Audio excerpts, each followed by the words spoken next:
Peace of mind is important when life happens. Doctors Hospital, always there for you. Call 949-6066. And Cayman Airways, call them on 949-2311 to book your nonstop flights to Los Angeles and Panama. And Kirk Market, experience a world of choice. And the Cayman Islands National Museum, explore captivating exhibits and learn about our unique heritage and culture.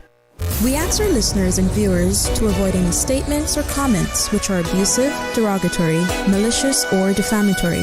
Do not use indecent language or make any statement that is false or misleading. Call 1-800-534-8255, 949-6990, 949-8037, or WhatsApp us on 925-3261.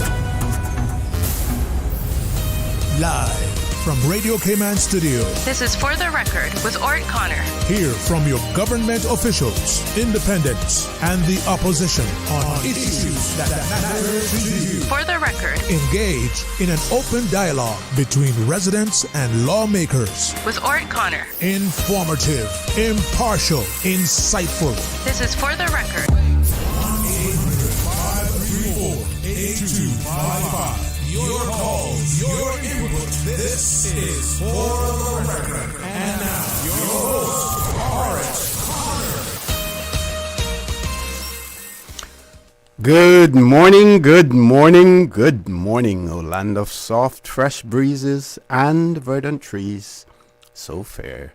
Today is Monday, the 3rd day of February 2025, right here in the beautiful Cayman Islands. We do hope and we trust that everyone had a restful, peaceful, enjoyable weekend. Those of you who are on our roads, whether you're a pedestrian, a cyclist, or if you're operating any type of motorized vehicle, we urge you to please be extremely cautious. If you know the rules of the road, please ensure that you observe them. If you don't, and you're out there using our roads, then you need to quickly familiarize yourself with the rules of the road, because if you do, the life you save may just be your own. If you don't, then that means that you're a hazard out there and you're putting your life at risk as well as the lives of all of those other road users out there as well. So again, the roads being designed to get you from point A to point B as safely as possible.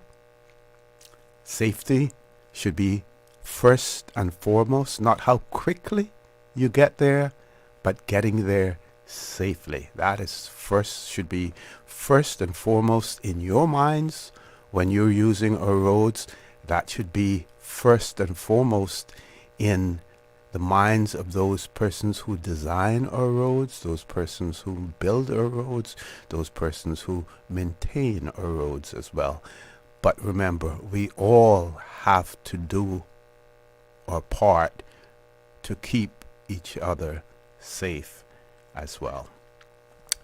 Those of you who are celebrating a birthday today, or if you celebrated one over the past few days, we want to wish you a happy birthday or a belated happy birthday. And to remind you that For the Record birthday shoutouts brought to you by Coca-Cola, who are proud to support your birthday shoutouts. Coca-Cola available across the Cayman Islands from Tortuga wholesalers. You should accept no substitutes. Taste the feeling with Coca-Cola. And also the birthday shoutouts brought to you by Yum. Daily school lunch menus are available to browse on the Yum website. Just visit yumcayman.ky for more information. So folks, we have a new sponsor for the birthday shoutouts, Yum.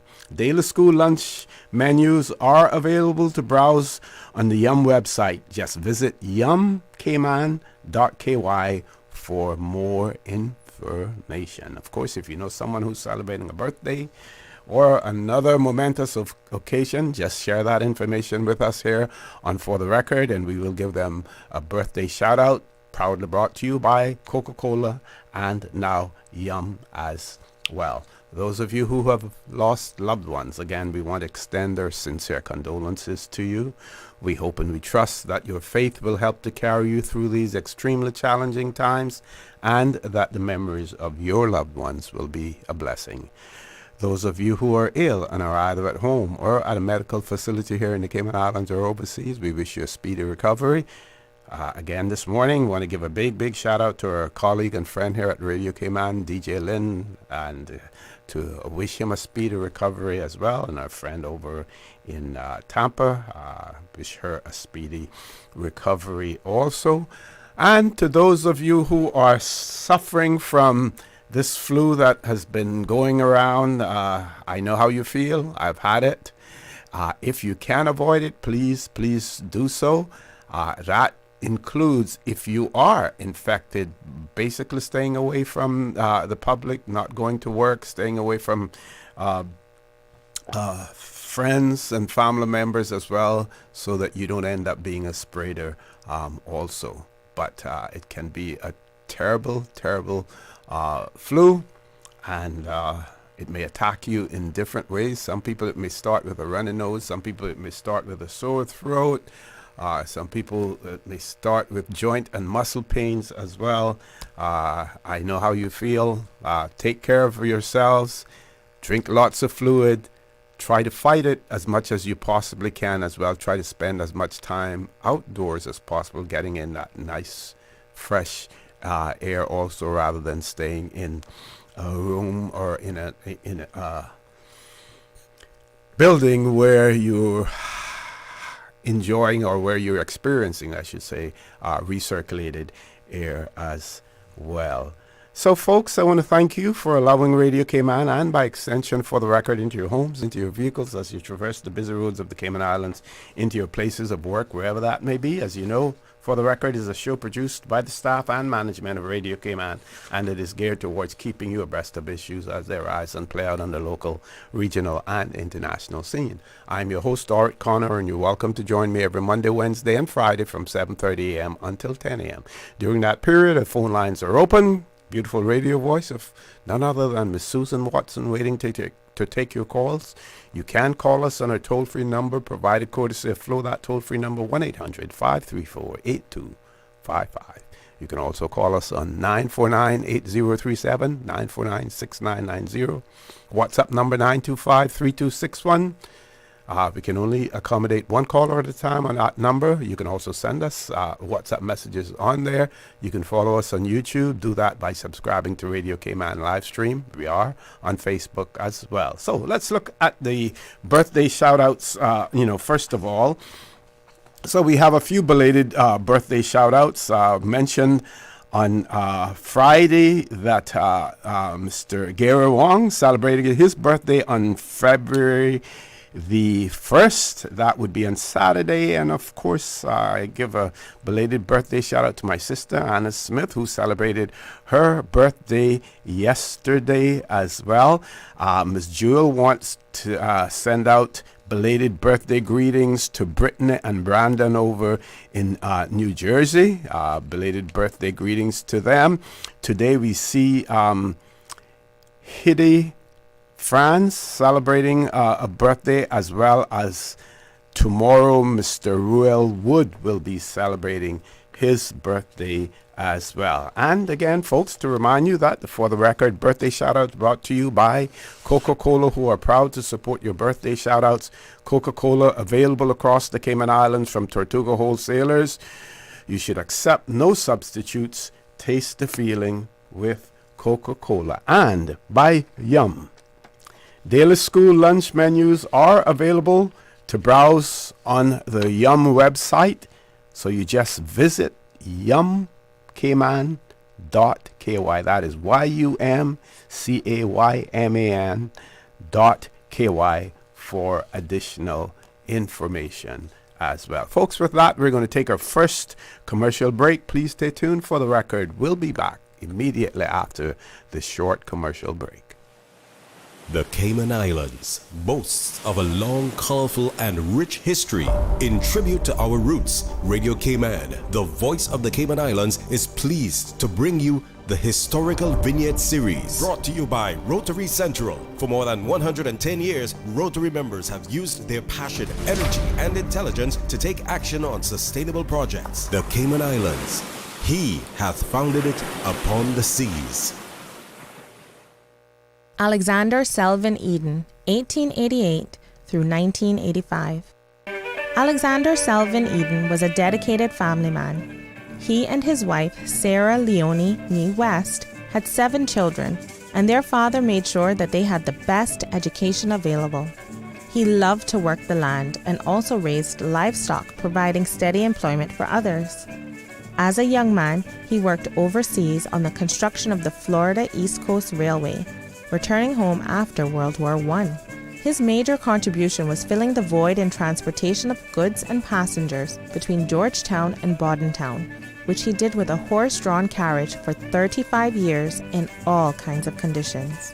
The government called upon him for many duties in his district, including police service, tax collection, operation of the cattle dip to control ticks, service as foreman of roadworks, and as pound keeper, keeping stray cattle until their owners reclaimed them, and the maintenance of telephone lines. He also served as a member of the Assembly of Justices and Vestry.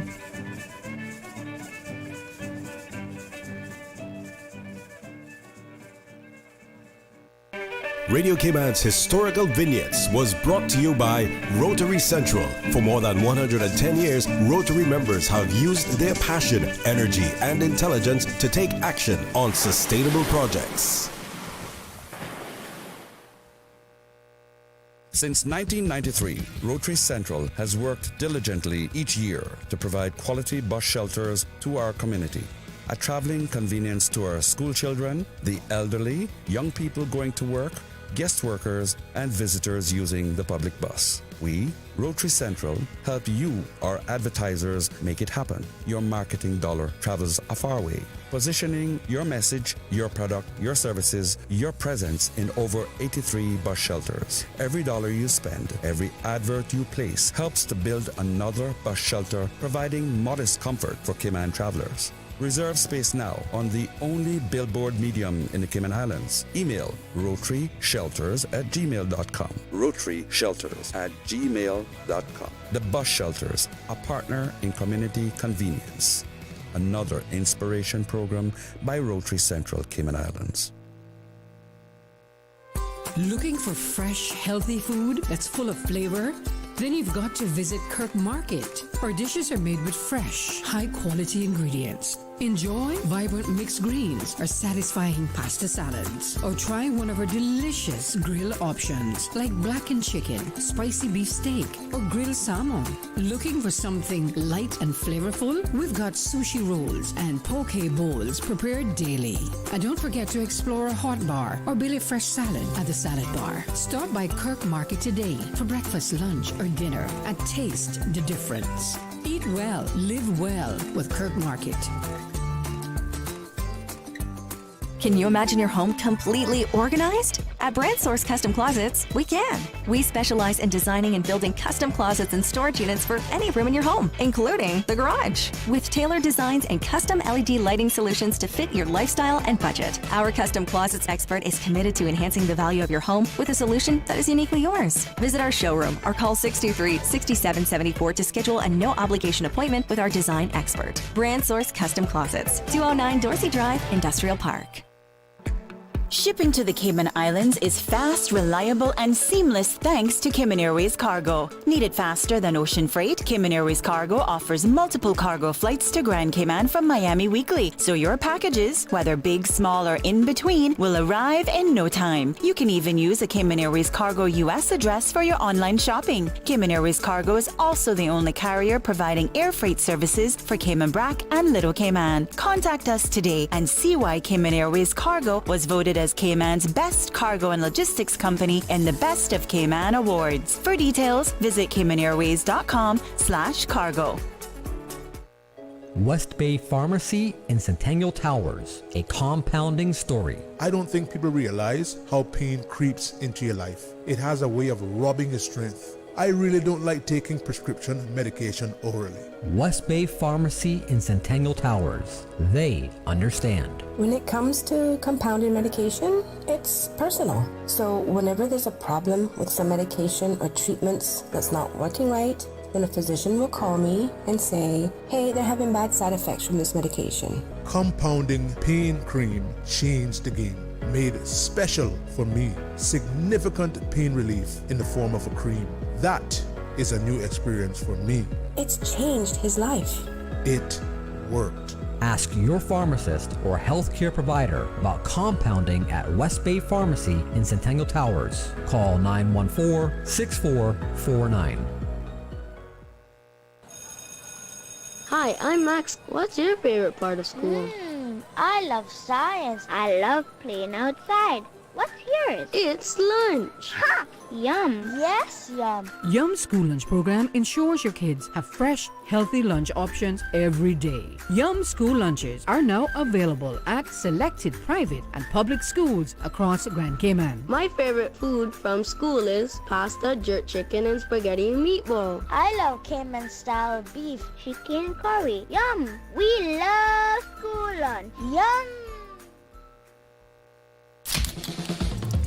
What's that? No sugar, same amazing taste? Coca-Cola Zero Sugar is here to stay. Classic taste, pure satisfaction. Be sure to stop into any Tortuga location and get your own case of Coke Zero. Or grab an ice-cold one straight from the cooler. Brought to you by Tortuga Distributors Limited. Coca-Cola, taste the feeling, Cayman.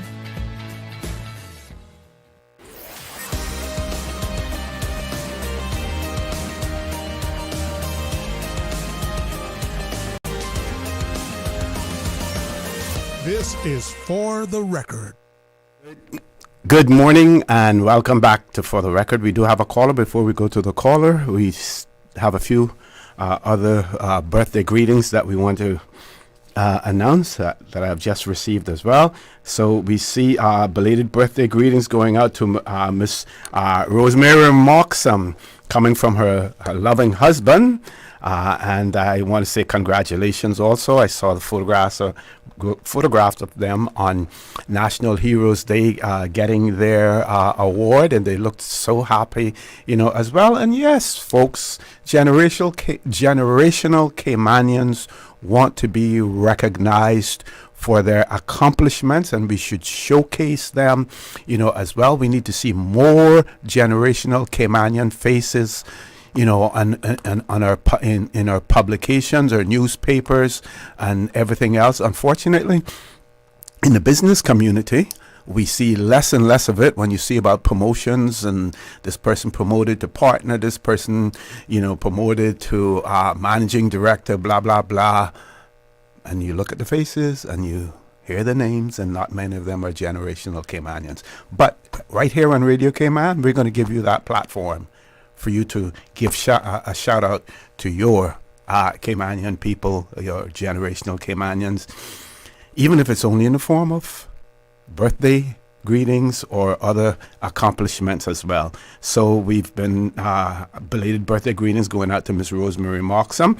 Also, I've been asked to say happy birthday to brother Sammy. I've sent a question mark coming from home. I just want to say to people, send your names along with it. If you don't want your name to be called out, let me know. But just to let you know that I don't go into your profile to see who you are if you send something to us. So I don't go to look and see who's sending it to me. I need you to point out who you are. We're not inquisitive in any way. If you want to stay anonymous, we will ensure that you remain anonymous as well. But if you want the person to know from whom the birthday greetings are coming from, then let us have that information as well. And this one says we want to send belated birthday greetings to Sharia Goff, who celebrated her birthday the 1st of February, wishing her many blessings. These wishes are coming from her husband, Osman, and 4 children. her mom, and the rest of the family. Love always. They also want to send birthday wishes to Mr. Tony Powell and Mr. Bernie Bush, who celebrated their birthday 1st of February. Hope you guys had a good birthday, and may you live to see many more, from Sharia, Goff, and the rest of the family. Let's grab our caller before we go to our 8 o'clock news. Caller, good morning. Welcome to For the Record. Good morning there, OC. Hey, good morning, good morning. How art thou? How was the weekend? I'm good. The weekend was great. I too would like to say happy belated birthday to Tony and Bernie, and to happy birthday to Rosie. Rosie. Yes. You know, every time I visit the frat, I have to go to the bakery. Normally, she's the one who they're working real hard. Or see, her good friend is up parading. Playing dominoes, huh? Dominoes. Yeah, she's always there. Yeah, and then I'm not too sure, but I'm gonna wait till further down, maybe Wednesday, hopefully. I understand there's a distinguished, very popular individual that also might be having a birthday on Wednesday, but I'm going to wait till further down to clarify that. I don't want to be jumping the gun, then I'll call in concerning that, you know, and then touching on acknowledging our people. I see where or see national hero. I just wanted to find out what is the criteria being a national hero. I see we're getting a lot of them now. I think we must be got more per capita than any other country in the world. Well, we have a lot of catching up to do. We have a lot of catching up to do. Because we, unfortunately, we fail to recognize our, Caymanians for their accomplishments, in the earlier years. Yeah, well, see, it's the reason why I'm saying that, you see. There's a reason why I'm saying that. Okay, tell me. Give me a book. There's no exact criteria. I, like somebody put my name forward. I want to be a national hero too. And you want to enjoy it while you're alive. Yeah, well, I want it, and I hope there's a little envelope that comes with it. You know what I mean? And I don't want it under the table. I want it on top of the table so I can see what I'm getting. Yeah. Okay, well, see, I can give you one now that you're going to have to work on. Okay. I want you to investigate and come back to us and tell us how much money that been spent on housing the refugees, or do you call them refugees, or economic migrants, or whatever you want to call them. We're talking about the Cubans from Tent City. From the Tent City days, where we were known as Tent City. That would have been in the mid 90s. Yeah, how much early 90s spent concerning that scenario up until today, and also the proposed bill that is coming up for the renewing of the place that was damaged. I understand why I'm saying that. I got information that they're going to cost $1.something million. Yeah. Oh yeah, to do the repairs at the place that's been damaged because of them being housed there. So I would like to see if you can find out exactly how much money that was spent from back then, 10 City, until today. If there's a way we can get a number on that. And then I also I don't know whether we should be happy or what concerning all the choices that now OC that we got in the political arena. Boy, coming up. OC boy, we got some choices now. I don't know. We got parties. We got.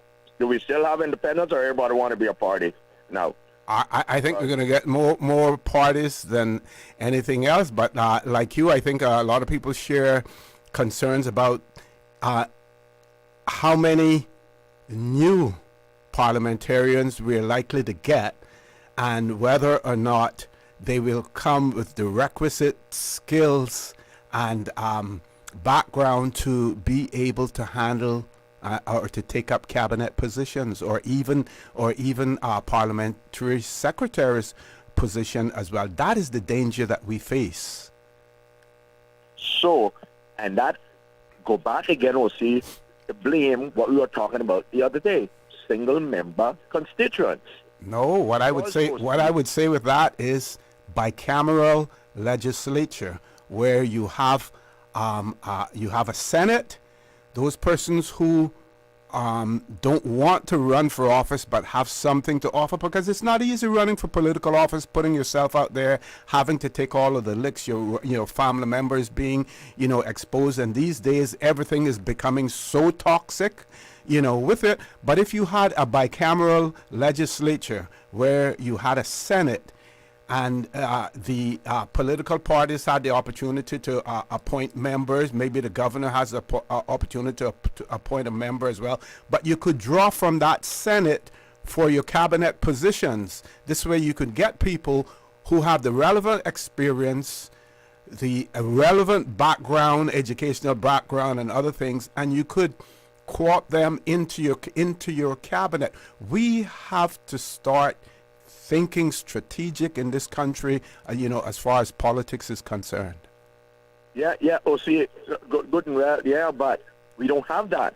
So what I'm saying, what I was about to say, because of the system we do have now, we will end up getting people elected who are not the majority of the majority of his constituents did not vote for him.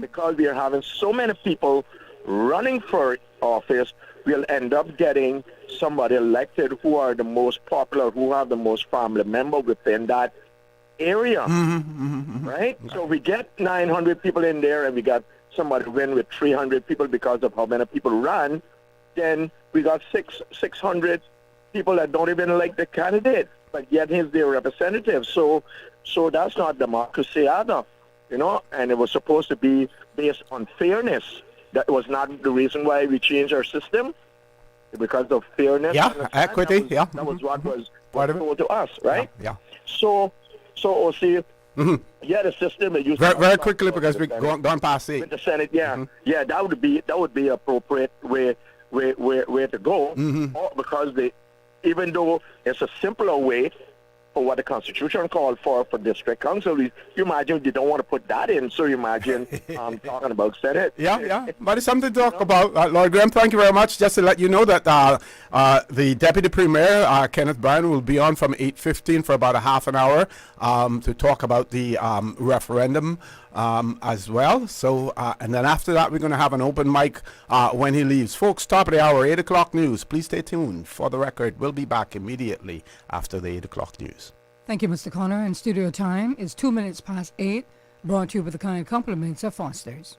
When you're on the go, the experienced team at Foster's Pharmacy are here to help. Drop off your prescription while you shop, or WhatsApp us and we'll prepare it, ready for your arrival. Whether you need prescription or over-the-counter medications, blood glucose testing, or advice on vitamins and supplements, we're here early in the morning to late at night. Both of our locations at our Camana Bay and airport stores are open 7 a.m. to 9 p.m., Monday to Saturday. For more info, visit fosters.ky/pharmacy. Foster's Pharmacy. Better health, because we care. The 8 a.m. news is brought to you by ValueMed Pharmacy. Save time and order your prescription refills online at value-medpharmacy.com. VALU-medpharmacy.com. For today's biggest news. Radio Cayman, the voice of the Cayman Islands. With your latest news, I'm Carsley Fuller. The first government motion of this Parliament meeting is shot down by MPs. Government motion number 7 of 2024-2025, entitled Recommendations of the 2023 Electoral Boundary Commission, has been rejected. Every 8 years, an Electoral Boundaries Commission is constitutionally mandated to review the districts and offer recommendations on any, quote, necessary adjustments. And this was done after the last election, with the EBC submitting its report in August 2023. The 2023 report, Mr. Speaker, contains some key recommendations, including the retention of the 19 electoral districts. with modifications to certain district boundaries, as well as the renaming of the 19 constituencies. The then Honourable Acting Premier tabled the draft order from the Governor before the Honourable House in June 2024. However, Parliament resolved to reject the motion and the accompanying draft order. But in the event of a rejection, the Premier must bring an amended draft order for parliamentary consideration. Hence Government Motion Number 7, which was tabled in the House on Friday by the Honourable Juliana O'Connor-Connolly. The timing of any electoral boundaries adjustment is a matter of critical importance. We are now less than 90 days away from a general election, a pivotal movement for our democracy. Any substantive modifications to electoral boundaries at this late stage, we believe in the government, and is supported by the official opposition, it would risk engendering confusion among the electorate. The Premier says it's, quote, incumbent to ensure all stakeholders are afforded adequate time to familiarize themselves with any modifications to the electoral framework. With the EBC's recommendations, they are an intrinsic component of good governance. The timing and the practical ramifications of such changes must be judiciously considered. While MPs rejected the Electoral Boundary Commission's recommendations, the Premier says her government will, quote, continue to take all necessary measures to ensure the upcoming general election instills public confidence and safeguards the democratic rights of all citizens. Public Accounts Committee discussed the Auditor General's November report, the government's approach to sustainable economic development. Our audit covered 5 main areas: economic performance, the 4 key sectors of the economy, strategic direction, economic diversification, and finally risks to and challenges for the economy. It's worth noting that economic development needs a coordinated and joined up approach across government. No single ministry can achieve it alone. Sue Winspear told PAC members the Cayman Islands economy is performing well and consistently well between 2018 through 2022. But she said, quote, high inflation and interest rates are high, contributing to a high cost of living. The audit looked at 4 key economic sectors: financial services, business activities and administration, tourism and construction and real estate, which contributes 70% of GDP annually, generating about $2 billion in government revenues, employs half the workforce, and around 10,000 Caymanians on average each year. Over the 5 years, the government spent at least $1.2 billion supporting these 3 sectors. It is pleasing to note that successive governments highlighted economic growth as a priority in their strategic policy statements between 2018 and 2023. However, there is no overarching economic development strategy. Without an overarching strategy, the approach to economic development is not joined up, increasing the risk of conflicting strategies and activities and duplicated efforts across government. In particular, Ms. Winspear's office flagged that a strategy for the construction sector and an updated national development plan have yet to be developed, despite construction being the economy's 3rd largest sector with the highest number of employees. As for economic diversification, there has been some progress in some government initiatives to diversify the economy, such as framework legislation for special economic zones. However, there is no strategy or plan setting out how the government's priorities for economic development will be achieved. The Auditor General told the PAC government appointed a chief risk officer in February 2024 who's working on a new risk assessment framework for consistent adoption across the civil service during this current year. You can find the full report online at auditorgeneral.gov.ky. I'm Karsley Fuller. The 8 a.m. news is brought to you by ValueMed Pharmacy. Save time and order your prescription refills online at value-medpharmacy.com. VALU-medpharmacy.com. Now, more than ever, supporting your immune system is crucial to helping your body fight off illnesses like the common cold, the flu, and COVID-19. At ValueMed Pharmacy on Walkers Road and in Boddentown, we carry all the essential vitamins and minerals to help support your immune system and improve your overall health. Some of our top immunity support picks are vitamin C, vitamin D, zinc, elderberry, and quercetin are the popular 7-in-1 immunity support. Our pharmacists are always on hand to help guide you and answer any questions. Visit ValueMed Pharmacy on Walkers Road or Boddentown. Live happy, live healthy with ValueMed Pharmacy. Stay in touch with Radio Cayman with the latest up-to-date, accurate news and information. For your convenience, the headline news will be repeated on our sister station, Breeze 105.3 FM, weekdays at 8:30 a.m. Follow Radio Cayman on social media, Facebook, Instagram, Twitter, or download the Radio Cayman app in the App Store or log on to www.radiocayman.gov.ky and stay connected to what's happening in the community. Radio Cayman, your voice, your choice, your radio.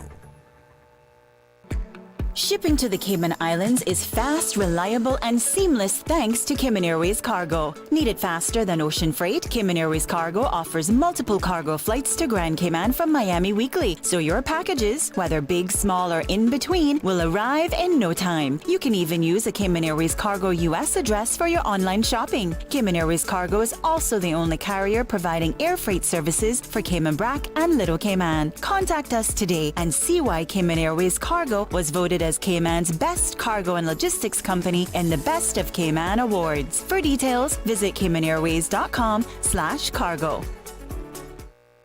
The Lions Club of Grand Cayman invites golfers to kick off the new year with their annual Golf Scramble taking place on Friday, February 7th at the beautiful North Sound Golf Club. Tee off with a 12:30 p.m. shotgun start and enjoy a range of exciting competition on the course. It's the perfect opportunity for companies to bring their teams together for some fun and team building while supporting a great cause. Event, hole, and team sponsors are also available for businesses looking to make an impact.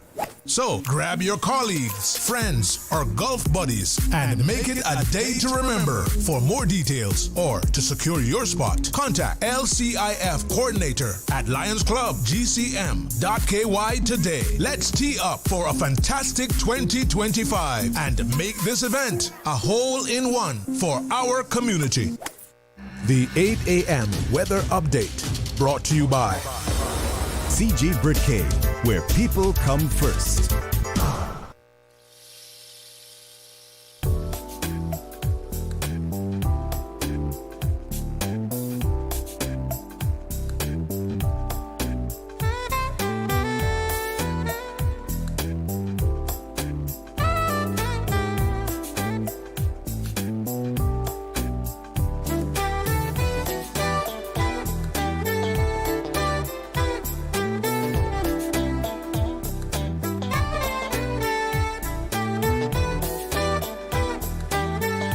Good morning. Let's take a look at the very latest weather report.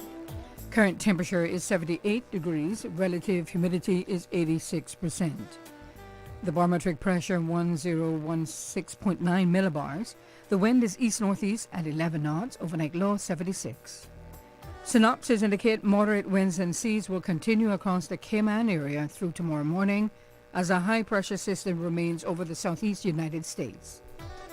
A slight increase in winds and seas are expected thereafter as the high pressure moves into the western Atlantic Ocean and strengthens the pressure gradient across the Cayman area. Radar images show scattered showers within 25 miles of Grand Cayman moving towards the west-southwest. Now the forecast for the Cayman Islands for today, calling for mainly sunny skies becoming partly cloudy at times with a 30% chance of showers this morning, and temperatures will rise to the mid-80s. Winds will be east to northeast at 10 to 15 knots, and seas will be moderate with wave heights of 3 to 5 feet. Tonight, mainly clear skies with partly cloudy spells and a 30% chance of showers, and temperatures falling to the mid-70s tonight. Your winds will be east to northeast at 10 to 15 knots with higher gusts, and seas will be moderate with wave heights of 4 to 6 feet. High tide will be this afternoon at 12:54, low tide again tonight at 7:54. The sun will set this evening at 6:18 and will rise tomorrow morning at 6:59. And the outlook is calling for similar weather conditions through Thursday morning. And that's the very latest on your weather report.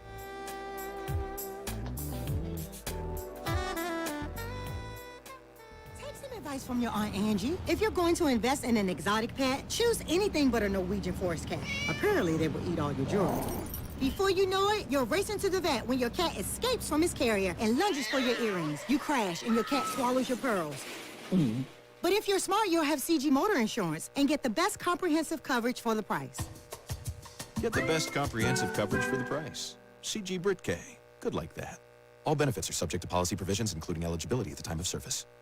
The 8 a.m. weather update brought to you by CG Brit-K, where people come first. The new KFC nuggets have arrived. That unlike the no-gets, ours are handmade using 100% white meat, unlike the no-gets. At KFC, we hand-bread every day to achieve the perfect flavor. After you try our delicious and crispy nuggets in the original recipe, you'll never settle for less. KFC, the real nuggets. It's finger-licking good. Tune in every Monday through Friday at 12 p.m. for Radio Cayman's Midday Newscast. Radio Cayman, the People's Station, your trusted official source for the latest news. The 12 p.m. news is proudly brought to you by Health City Cayman Islands. World-class healthcare within your reach. social media, X, formerly Twitter, Facebook, Instagram. Interact with our talk shows on YouTube. Download our official Radio Cayman app, or you can log on to our website, www.radiocayman.gov.ky. You can also add us to WhatsApp on 925-3261. All the latest information, breaking news, community events, and more. Radio Cayman. The traffic report is brought to you by Subway. Enjoy a delicious start to your day with breakfast from Subway.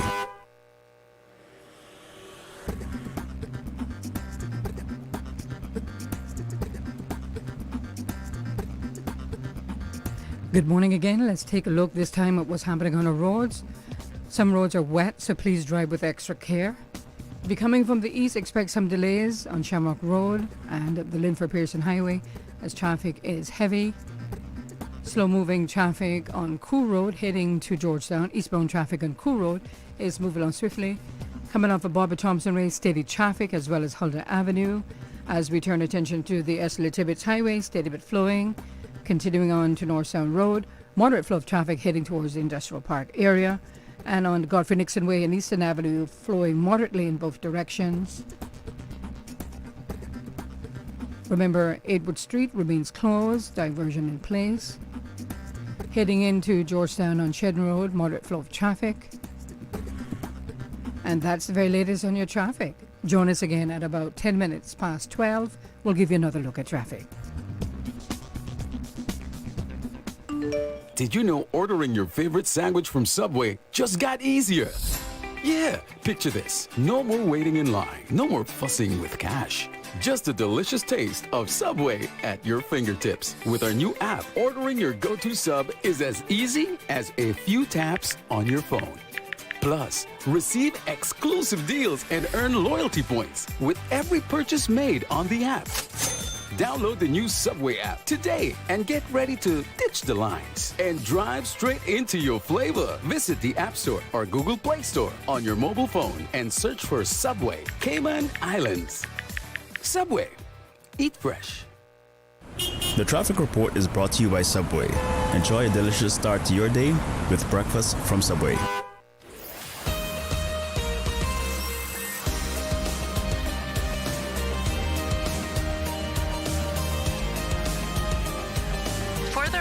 With Orrett Connor. Good morning and welcome back to For the Record. While we await the arrival of Deputy Premier, Honorable Kenneth Bryan, our phone lines are open in the meantime. Our toll-free number, 1-800-534-8255, also 949-8037, 949-6990, or WhatsApp number 925-3261. I'll share this with you. One of our listeners wrote and said, just hearing the OC Road admonitions this morning, I want to say that the regularity, this is the person writing now, I want to say that the regularity of speed and road line infractions that take place every hour of every day along Shamrock Road is a profound disgrace which has to be addressed. Person goes on to say that I know that the roads authorities are doing good things, but it is just not enough. Motorized vehicles are potential weapons, and the handling of them must be seen as a life affecting responsibility. To that end, tools of accountability, such as automatic ticketing for speeding, will need to be installed.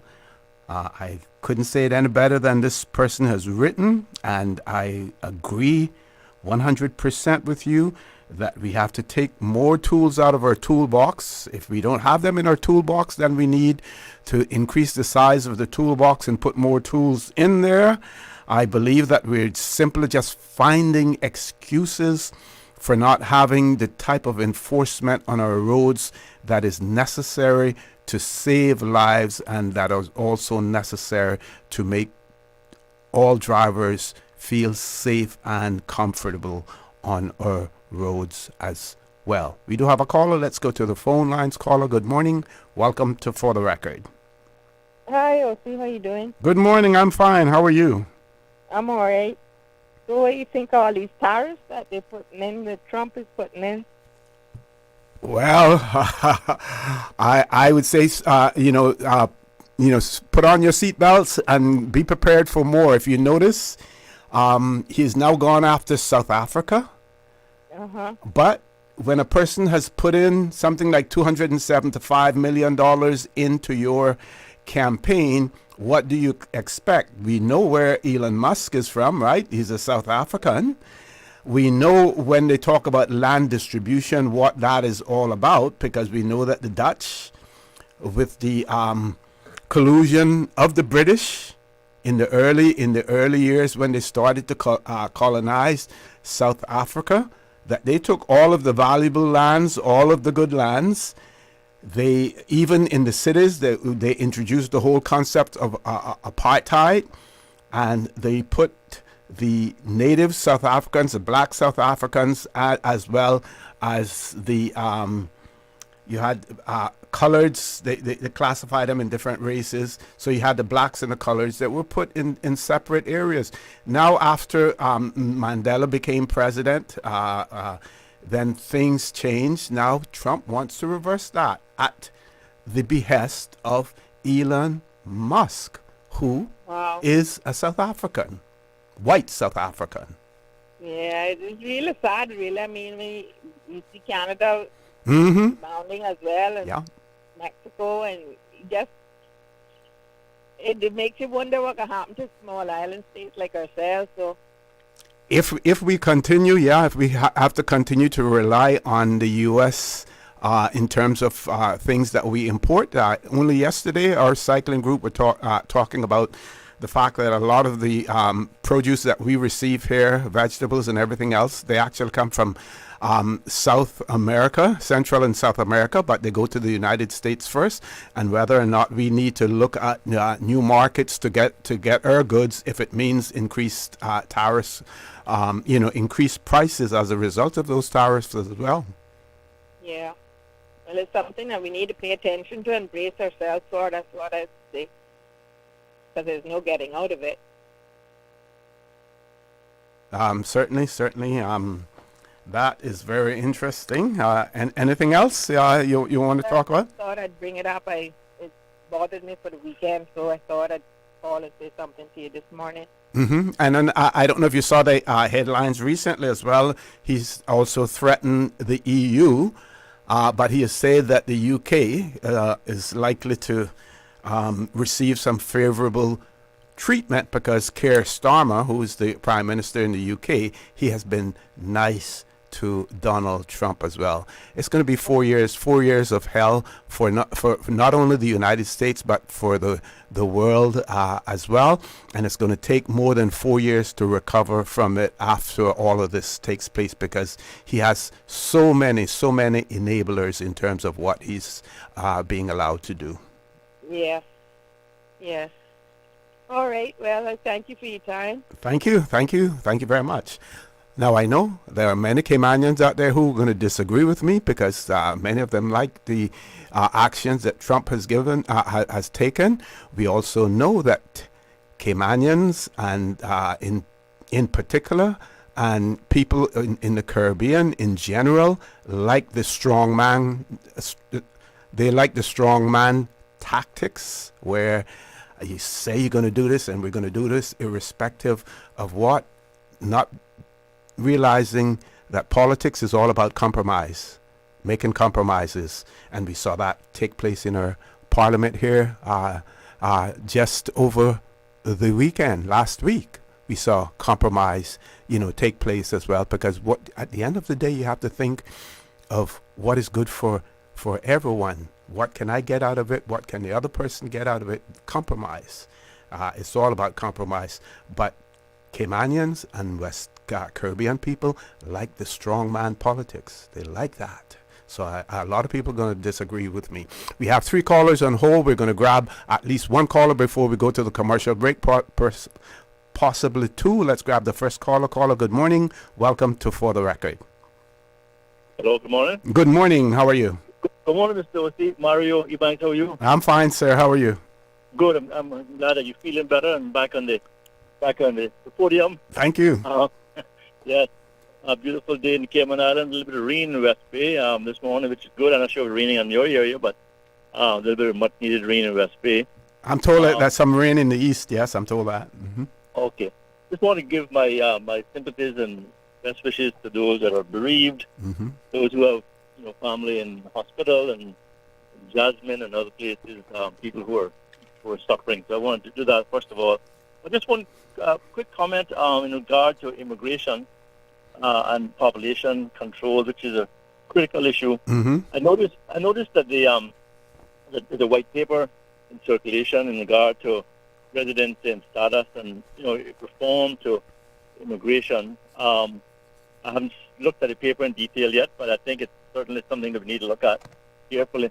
The question that I have, however, is that there was a discussion about, and you'll know this quite well because you're a former senior civil servant as well, and long-serving, and the issue of rollover of non-Caymanian civil servants. In other words, that in the public sector, in the civil service proper, or central government, they're not subject to rollover. So people who are not Caymanians, who are essentially on special contracts and they get waived work permit fees, they're not subject to rollover. So they can go past that 9 years, right, and essentially get up to 15 and essentially be eligible for PR status. And so there was a suggestion that I made in your show sometime last year, and it was discussed by a lot of people about applying the rollover policy to civil servants who are non-Caymanians as well, because what that creates, as you know, is a loophole where people can leave the public sector roles as teachers or the public sector roles as nurses and doctors and whatever, and go into the public schools or public hospitals and totally avoid the 9-year rollover, and then they become eligible. And then if you're not careful, you're going to have a large population of people down the road are going to be eligible for they open the door and red carpet into Caymanian citizenship. So I don't know if any of that is included in that white paper, but it ought to be, and it's a serious matter. So do you have any updates on that, sir? No, I have not actually had a chance to read the white paper yet, but I'm gonna do that hopefully before the debate starts. But Mr. Mario, two observations that I'd like to make. You speak about the public service, the civil service, and the policy that they have there as well. With immigration being so critical, so crucial, my concern is that we're allowing government policy in relation to the civil service, which isn't handed over to an elected minister. We're allowing them to determine our policy as far as population growth is concerned. Because if we say to the private sector, you have to have this policy, but we're going to allow government to have a completely different policy, then you have two separate policies in relation to population growth. And that concerns me quite a bit, because here you have unelected officials being able to determine population policy for the Cayman Islands, in either directly or indirectly. The other point that I would make also is that I believe that one of the things that we should be looking at when it comes to permanent residence, you can allow people to work in the Cayman Islands as long as they want to, or as long as they can be employed. Someone wants to employ them, but other than permanent residence through some sort of Caymanian connection, we should reserve permanent residence, the offer of permanent residence, to persons only after they have reached retirement age and they want to reside in the Cayman Islands. Then we can look at their bona fides. We can look to see whether or not they're able to support themselves financially in the Cayman Islands upon retirement, and consider permanent residence then. It should not be considered for those persons who want to continue to work in the Cayman Islands. Your views? I couldn't say it better. You did two excellent points. I want to add one point to your number 2 point, and that is in regard to the PR point system. Mm-hmm. The system that we have now for PR is definitely skewed. And you need to review that. Needs to be reviewed, because you have the situation where the people get points for owning property and land and stuff, which means that it's causing the market to be pressured, which means that Caymanians are finding it more difficult to find affordable land or housing. But if you have more focus on the point system in terms of training Caymanians, developing Caymanians, and integrating with our society.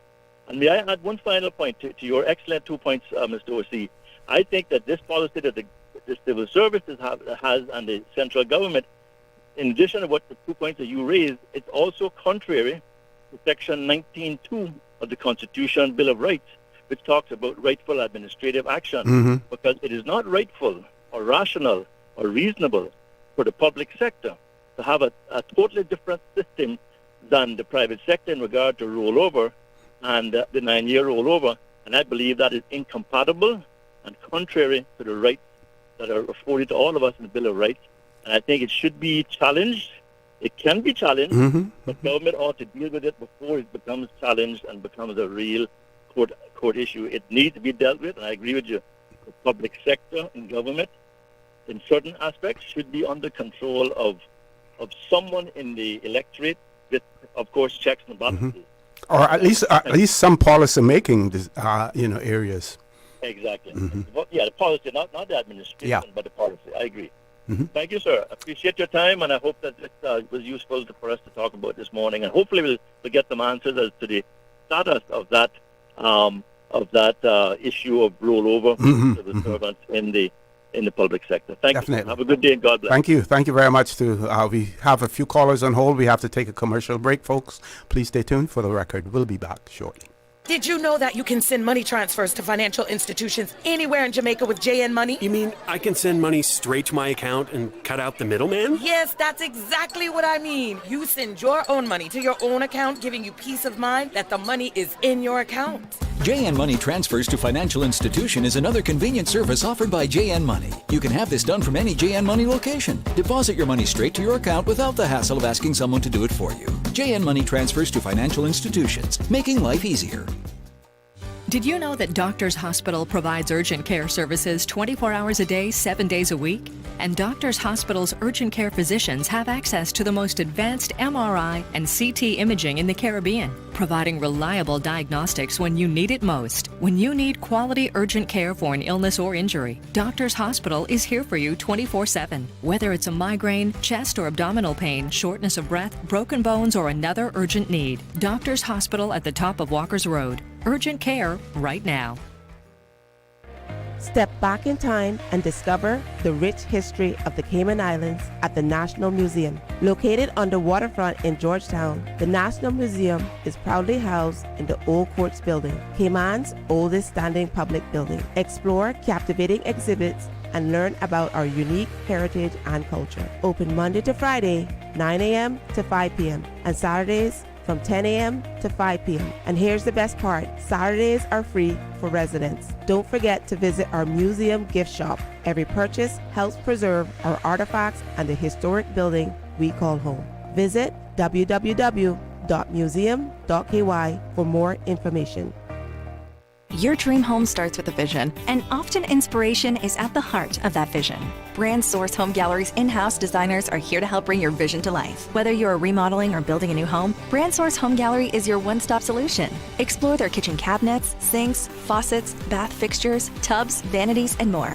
Let Brand Source's designers help and inspire you with your next project. Call 623-5000 and schedule an appointment with a design expert at Brand Source Home Gallery, Dorsey Drive, Industrial Park, serving Cayman for 50 years. If you or your loved one is facing cancer, only Sylvester will stand firmly by your side at every step, from diagnosis through survivorship, providing you and your family peace of mind and assisting with everything you need before, during, and after your stay with us. Sylvester Comprehensive Cancer Center is South Florida's only NCI-designated cancer center and specializes in treating the most complex cancer cases. Your first-class cancer care is just a flight away. Learn more at sylvester.org.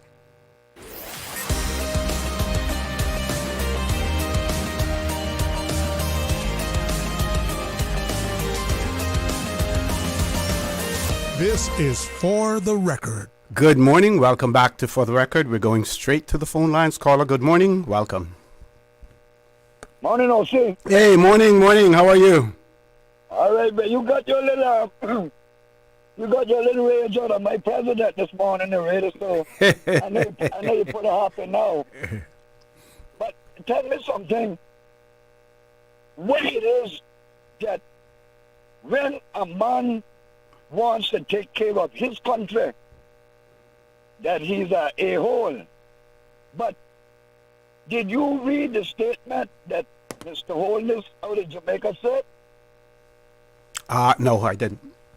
Well, I can quote. Okay. He said, some of you Jamaicans that been there, that on as I was staying, you will be coming home. He said, come home. This is your homeland. We want your skills. We need your skills. You can make a living in your homeland of Jamaica. Mm-hmm. There's opportunity. And this what he said for the criminals that would be coming home after they serve their sentence and are deported. Mm-hmm. You are not coming back to Jamaica and disrupt the communities. You will either face a judge or your maker. He said it, not me. No, see, when it is that we, in all our wisdom, all of the money that we got, and all the ignorance, now if we could spend ignorance, we would be power. Why don't we have a proper fingerprinting system? Oh, no, that makes so much sense. But let me tell you something. When you see...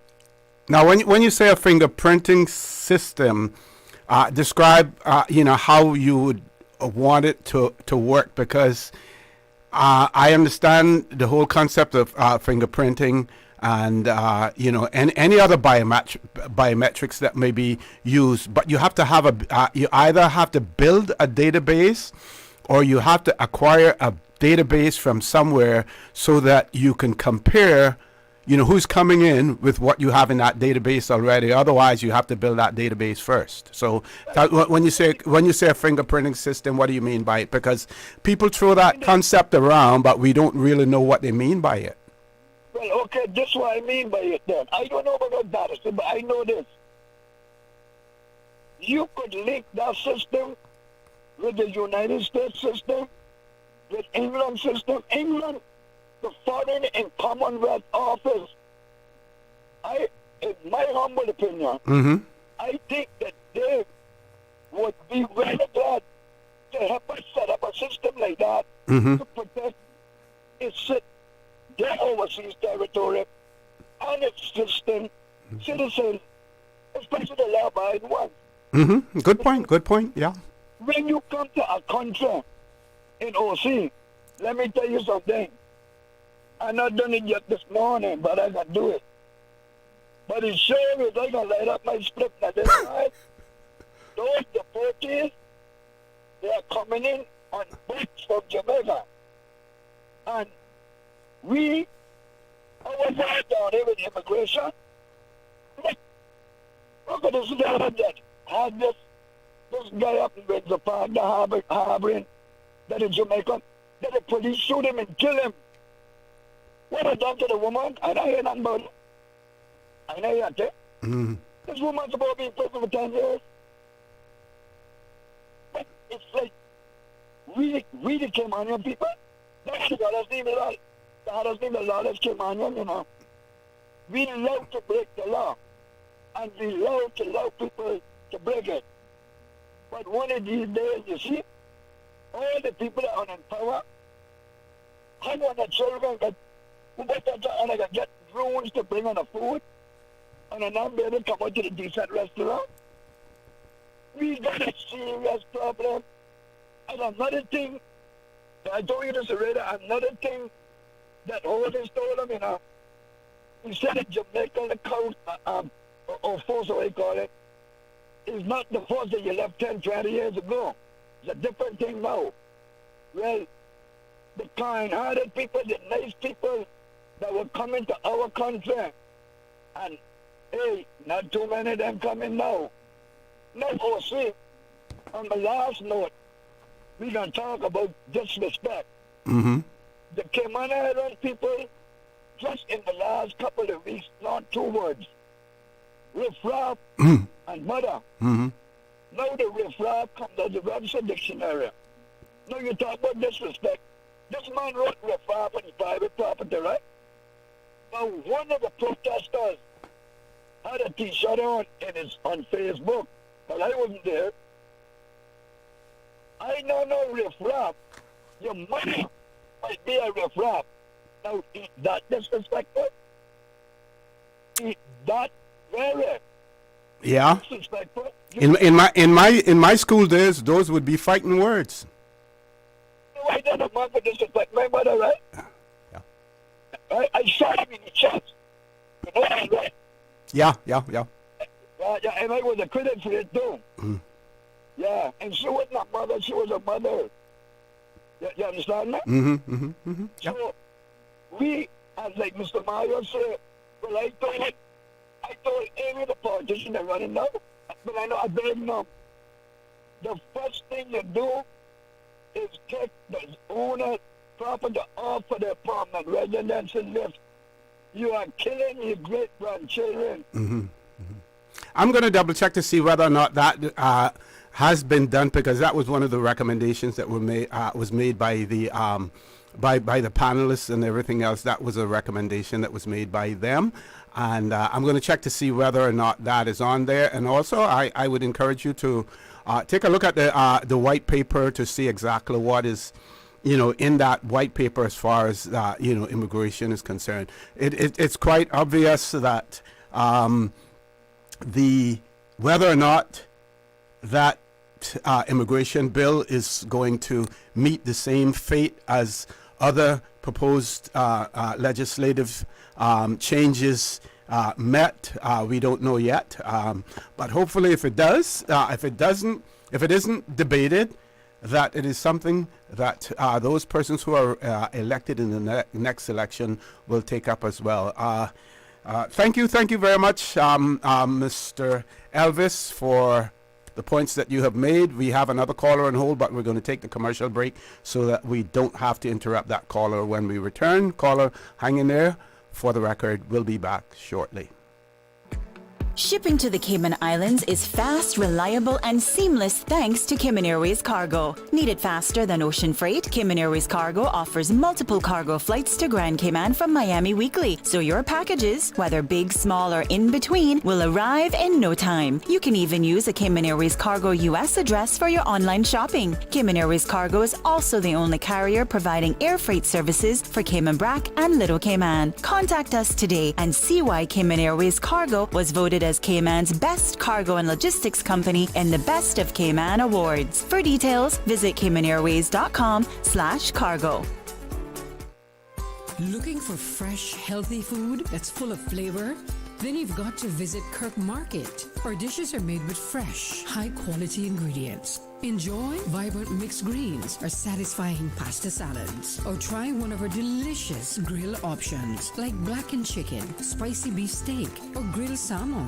Looking for something light and flavorful? We've got sushi rolls and poke bowls prepared daily. And don't forget to explore a hot bar or Billy Fresh salad at the salad bar. Stop by Kirk Market today for breakfast, lunch, or dinner and taste the difference. Eat well, live well with Kirk Market.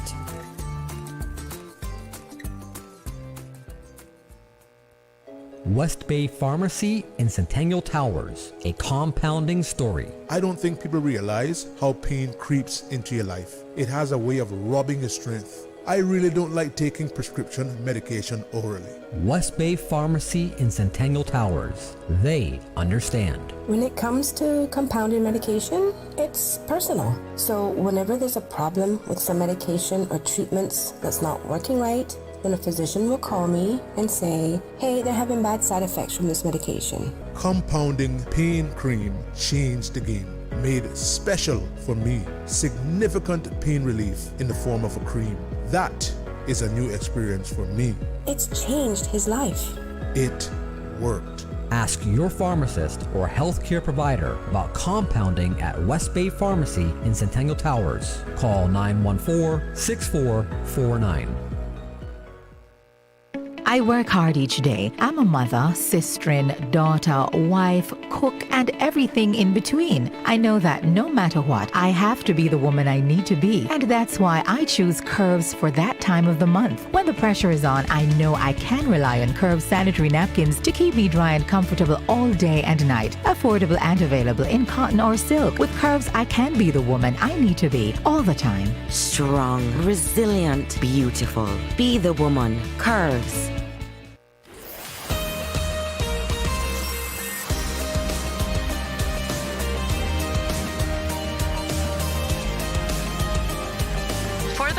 With Orrett Connor. Good morning. Welcome back to For the Record. We're going straight to the phone lines. We're taking a WhatsApp caller. Caller, good morning. Welcome to For the Record.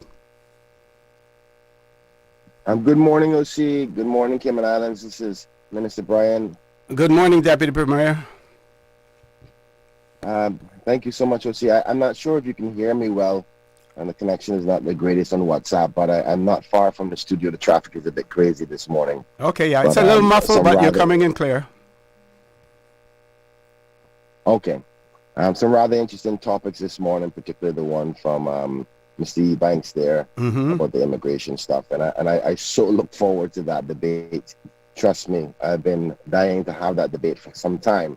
So once that debate starts, it's bound to be rather exciting and important for the country in respect to what's happening, and particularly in light of what you see President Trump is doing in the United States right now in respect to protecting his borders.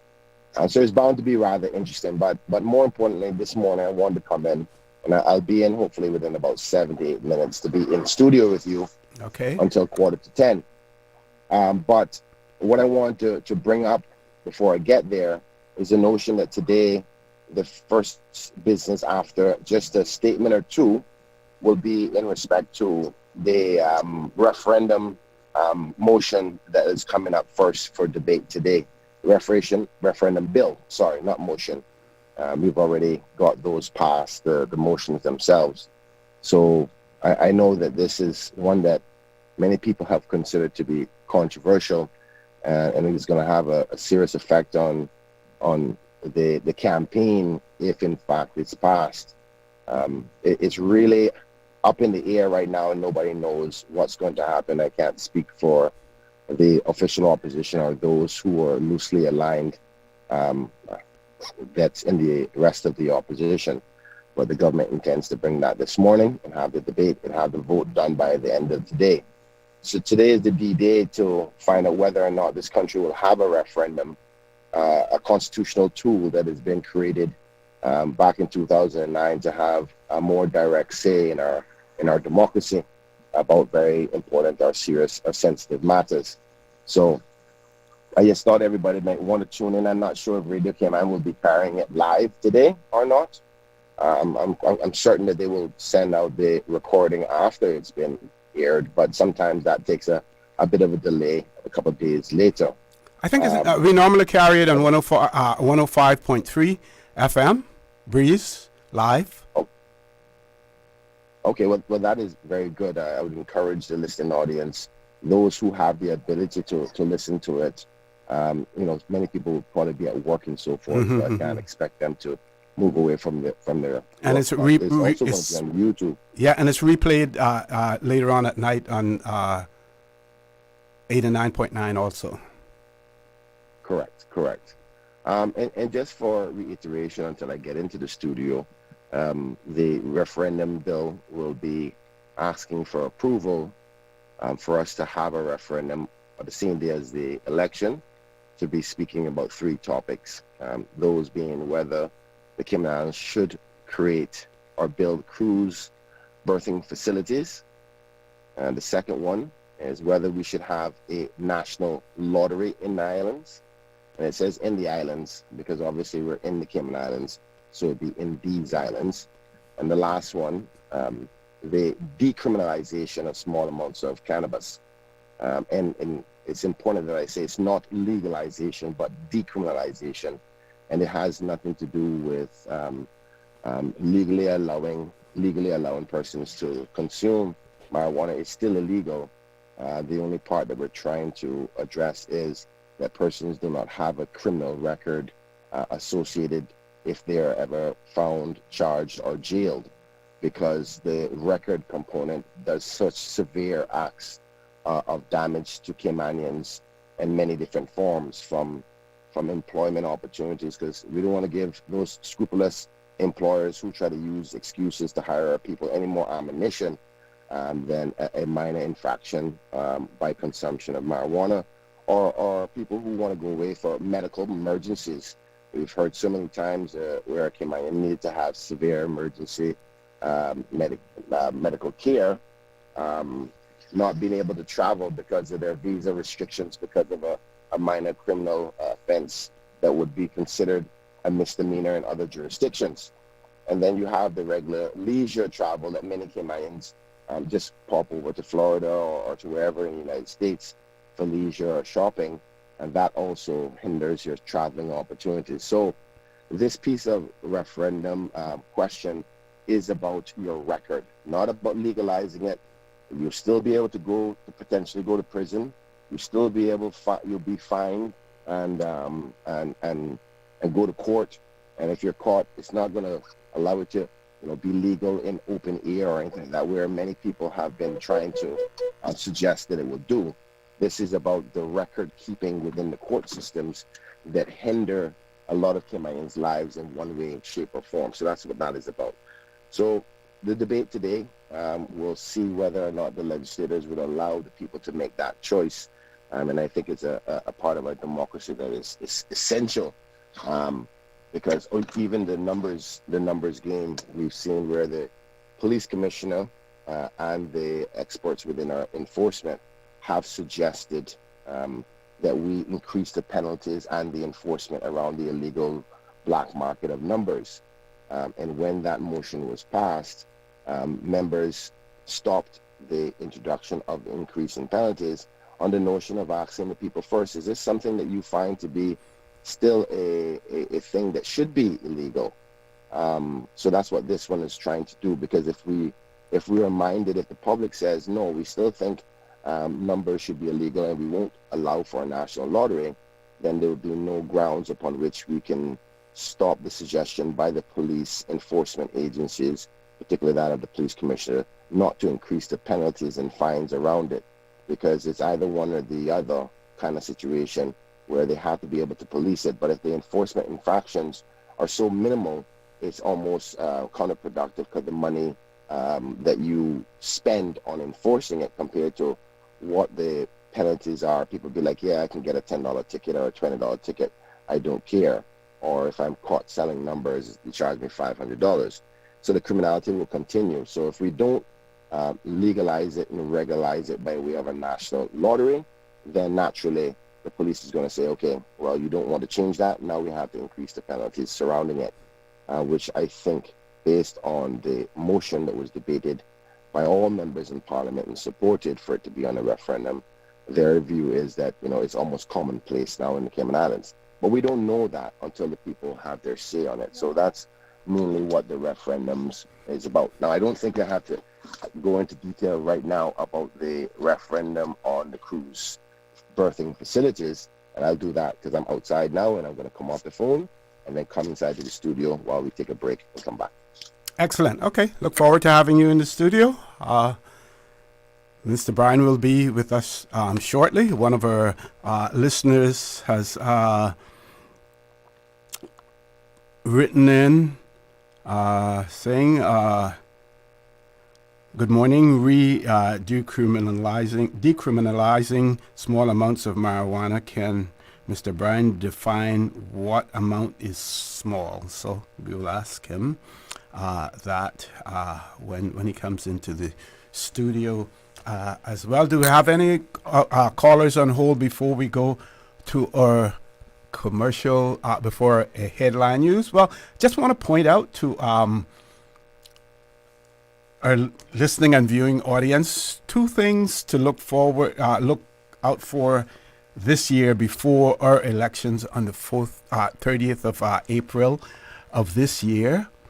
Turks and Caicos, they will be having their general elections on the 7th of February, and Bermuda will be having their elections on the 18th of February of this year as well. So it will be interesting to see what the outcome of those elections will be. That may sort of give us some indication of what may take place there in the Cayman Islands. Also to bear in mind that Bermuda, with, I'm trying to remember now, 32, 36 constituencies, I'll tell you that in a second. But so far they have had 110 candidates. 110 candidates declare their candidacy for their elections coming up on February 18th, as well. Before we go to commercial break, I want to share something with you, and this is for the Brackers here, our Brackers. You would have heard our historical vignettes that we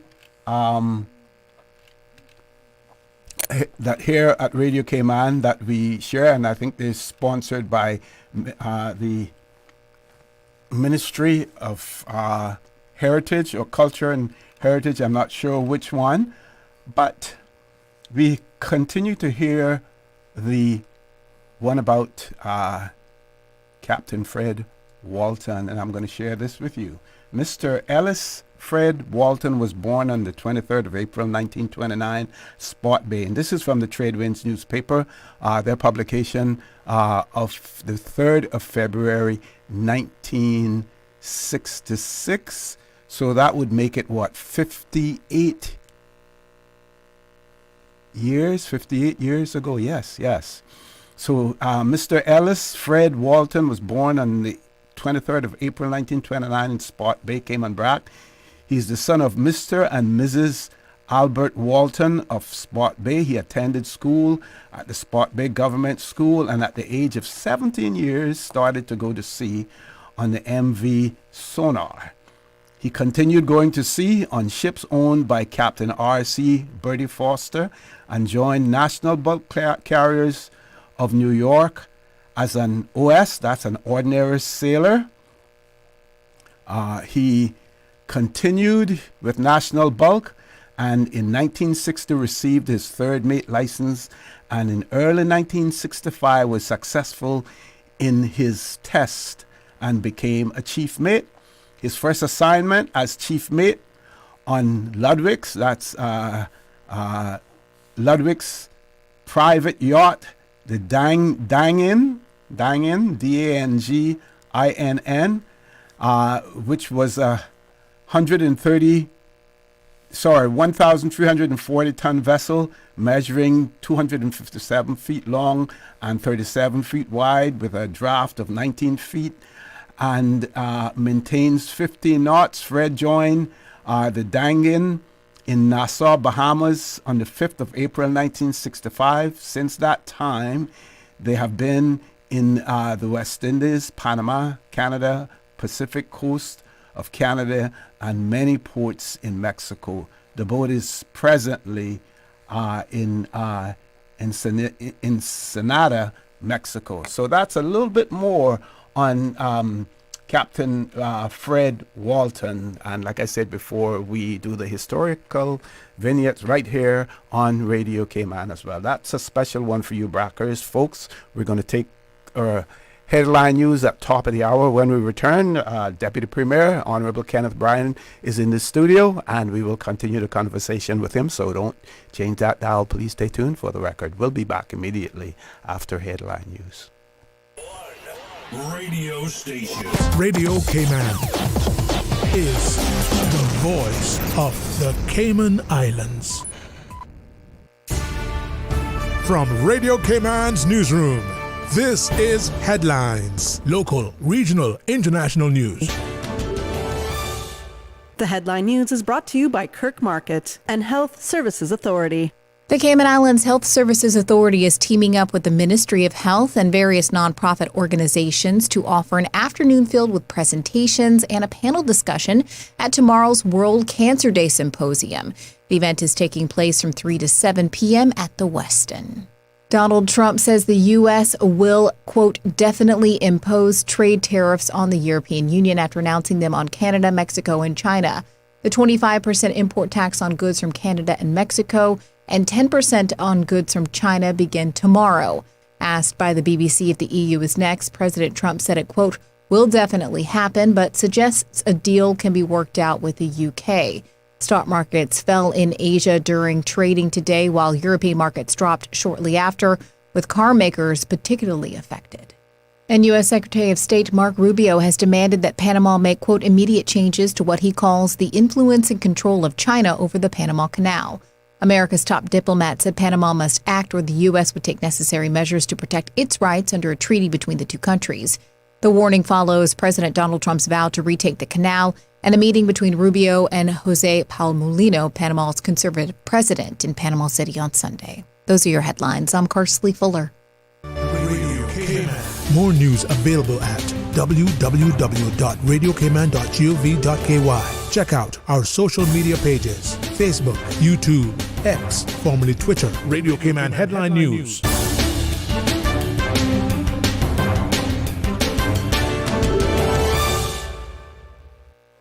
Looking for fresh, healthy food that's full of flavor?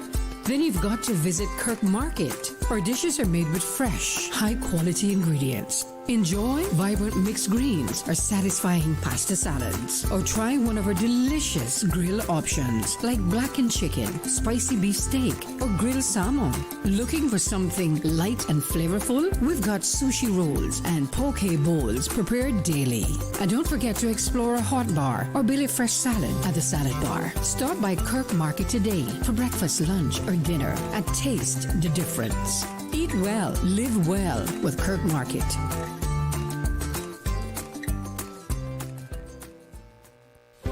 Do you have a healthcare question but not sure who to ask?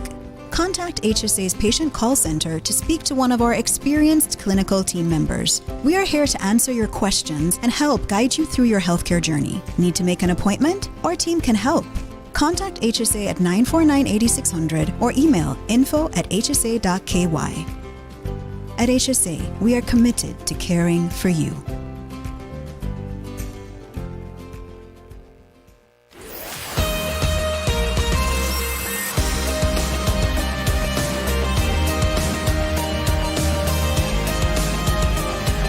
For the Record with Orrett Connor. Good morning and welcome back to For the Record. As promised, in the studio with me, Deputy Premier Honorable Kenneth Bryan. Deputy Premier, good morning. Welcome back to For the Record. Good morning, OC, and thank you again so much, and good morning again to all the listening audience. And my hearts and prayers go out to all the families who are missing loved ones today, and those who have family members in the hospital. I want to send a special prayer to the Honorable McKeeva Bush, as his wife is having some medical challenges at this moment. Did you have the question beforehand? No, we were talking off air. I couldn't remember what part was on air and what part was off air. So today, I came on just before Parliament starts at 10 o'clock this morning, as we intend to address a number of bills that are before the House for discussion. But the one on the top of most people's minds is the one in respect to the referendum. And that bill is the bill to have a referendum on gambling, cannabis, and cruise berthing infrastructure. Now, it's important that I spell out exactly how the questions are written, that will give the people a chance to vote yes or no on them if it's passed today, and also address the last one about the word small. So the first one is whether to develop cruise berthing infrastructure, and whether to legalize a national lottery, and whether the consumption and possession of small amounts of cannabis is decriminalized. And if the bill is passed without amendments, the wording will be exactly as such. A, whether the islands should develop cruise berthing infrastructure to support the tourism industry. B, whether a national lottery should be legalized in the islands. And C, whether the consumption and possession of small amounts of cannabis should be decriminalized. Now, the last one I think will bring most contentiousness in the public domain, particularly amongst my seniors, because sadly, my opponent and their supporting team has been going around telling the seniors, yeah, Kenneth want legalize ganja. That's what they've been doing, sadly, and not being truthful for the facts. Decriminalization does not make it legal. Decriminalization allows it to not be put on a record in the courts that would be a part of your criminal documentation that they use for various different forms of administration. Just like when you get a speeding ticket, if you go get your police record, the fact that you got caught speeding 3 or 4 times isn't on there because it's not a criminal offense. That's what we're trying to do. People who would ever be caught, if this was to be allowed, would still be able to go to jail, still be able to be fined tremendously, and still be arrested. It will not allow people to go around doing it legally or smoking in public places. It's just not trying to ruin people's lives. Now, I think the big question that you were asking me off air is what's considered small amounts? Yeah, that was actually one of our listeners who wrote in and said re-decriminalizing small amounts of marijuana. Can Mr. Bryan define what amount is quote-unquote small? Well, until the referendum is, unless the referendum is passed, we have not dictated what a small amount is. We would leave that to, if the bill is successful, if this question is successful, the next administration to determine that amount. Now, we have done some research, as in what other jurisdictions, small amounts, because there's other Caribbean. Can I interrupt you there for a second? Yes. You say that if this motion passes, if this right, bill passes, this bill passes, it would be left to the next administration. Correct. But isn't this an advisory referendum? So it's only given advice. It doesn't bind anyone to anything. Correct. And that's a very good point, OC. Yeah.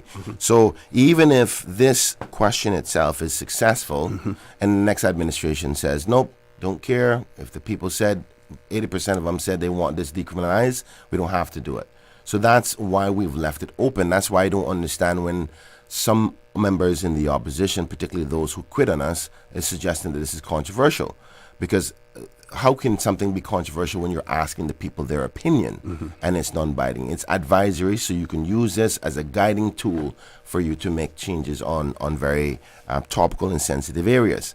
But if in fact it does get the majority, and if in fact the attitude of that administration is, okay, we see the results, we find that it's mindful that the people are willing to accept this as a decriminalized particular, what they would then do is work with the police commissioner about what they advise to be a small amount, because it's about persons who use it for consumption purposes.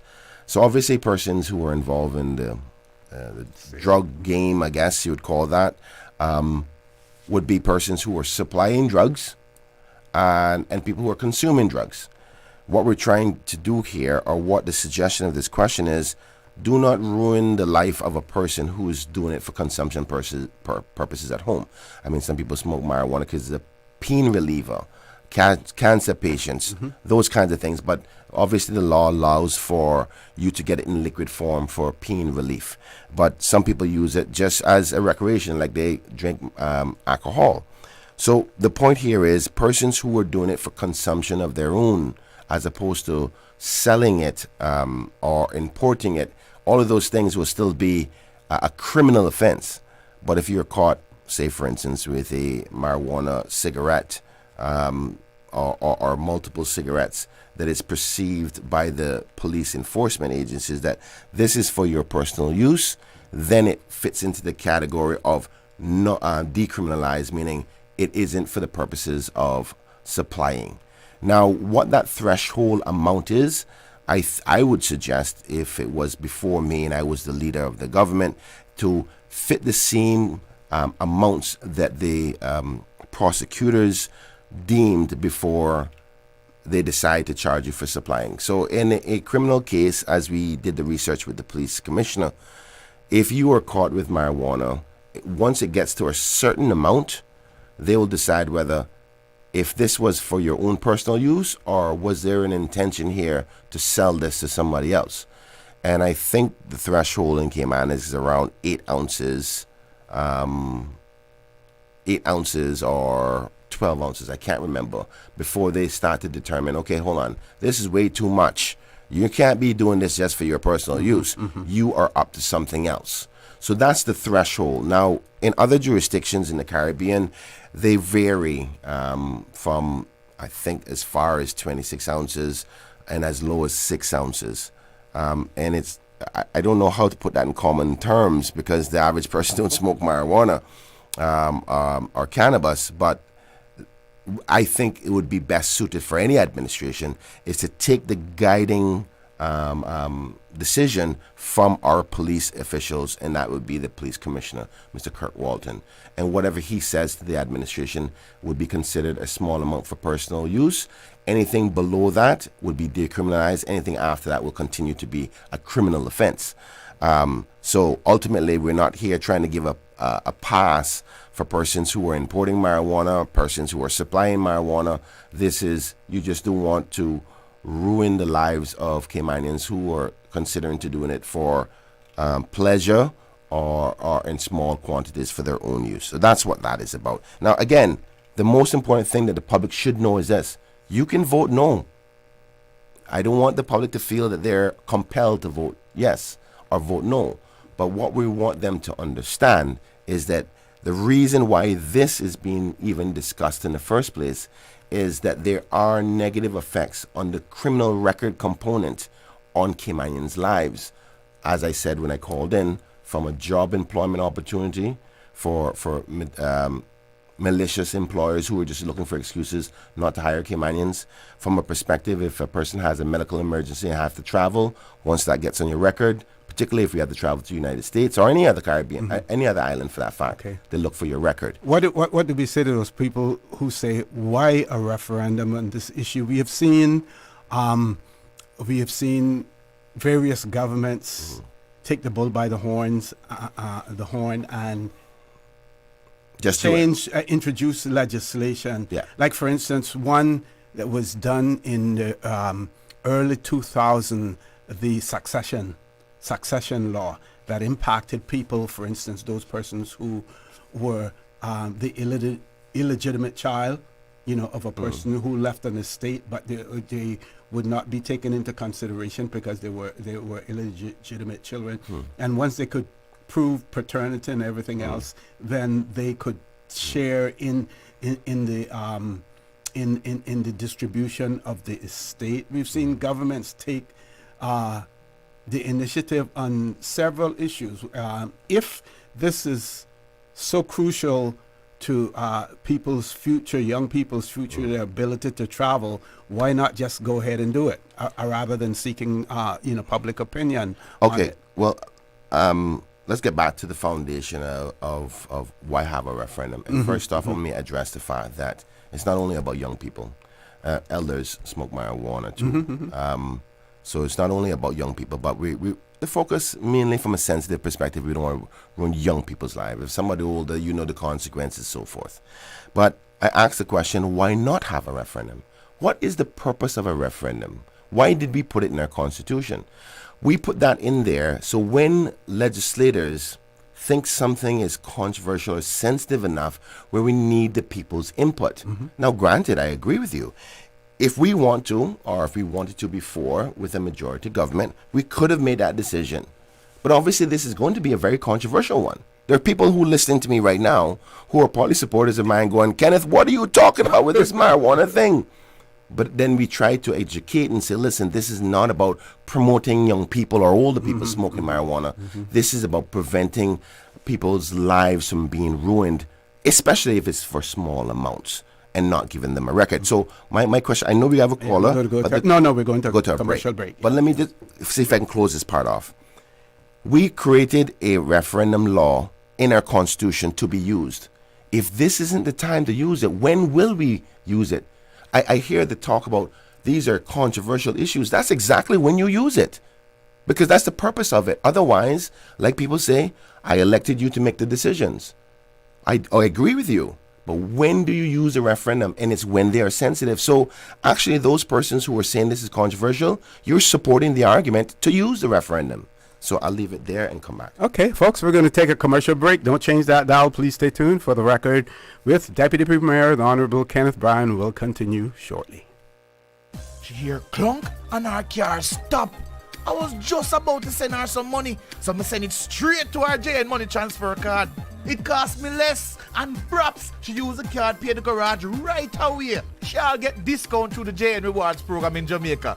This card make things easy. You can even get funds at any multi-link ATM. JN Money Transfer Card. Fast, affordable, convenient. Tell your loved ones in Jamaica about it. Sign up is free. Can you imagine your home completely organized? At Brand Source Custom Closets, we can. We specialize in designing and building custom closets and storage units for any room in your home, including the garage. With tailored designs and custom LED lighting solutions to fit your lifestyle and budget. Our custom closets expert is committed to enhancing the value of your home with a solution that is uniquely yours. Visit our showroom or call 623-6774 to schedule a no-obligation appointment with our design expert. Brand Source Custom Closets, 209 Dorsey Drive, Industrial Park. West Bay Pharmacy in Centennial Towers, a compounding story. I don't think people realize how pain creeps into your life. It has a way of robbing your strength. I really don't like taking prescription medication orally. West Bay Pharmacy in Centennial Towers. They understand. When it comes to compounded medication, it's personal. So whenever there's a problem with some medication or treatments that's not working right, then a physician will call me and say, hey, they're having bad side effects from this medication. Compounding pain cream changed the game. made special for me significant pain relief in the form of a cream. That is a new experience for me. It's changed his life. It worked. Ask your pharmacist or healthcare provider about compounding at West Bay Pharmacy in Centennial Towers. Call 914-6449. At Kirk's Home Center, we can make your life much better. We got it all together. We got a great deal in store for you. From cookware to stereos, from power tools to plumbing supplies. Yeah, we got the best goods with the best price and a service to make you smile. Kirk's Home Center, we got a great deal in store for you.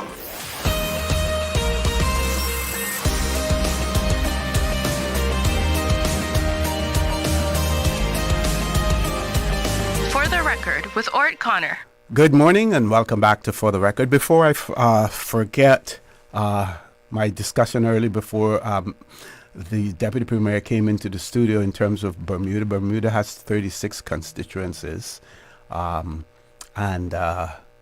we see 36 constituencies. 36. But and yet- 110 candidates for their upcoming election But think in February. about that. Think about that for a minute, because I remember while we were having the Boundary Commission report analysis done, so many people were really upset with even the notion to increase it from 19 to 21. And Bermuda is, in my humble opinion, smaller than us, and don't have as sophisticated of an industry as we do.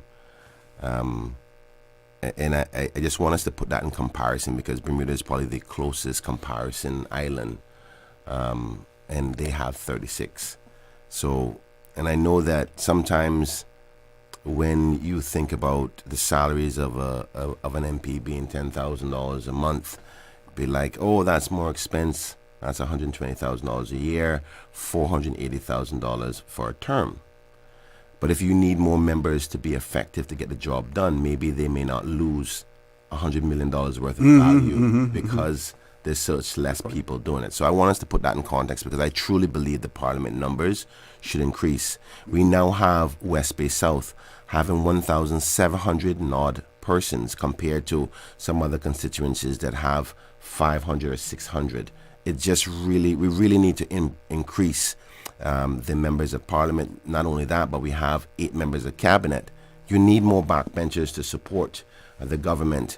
So anyway, I thought I'd throw that in there. And just to point out also that Bermuda's population, estimated population in 2024, 64,636. Imagine that. And I would venture to say that our population is probably about maybe close to 20,000 more than Bermuda as well. So we have a few callers, and this writer wrote earlier, will Minister Bryan clarify if a yes vote for the cruise berthing referendum is as currently drafted enable the next government to proceed with a pair without any further consultation with the electorate?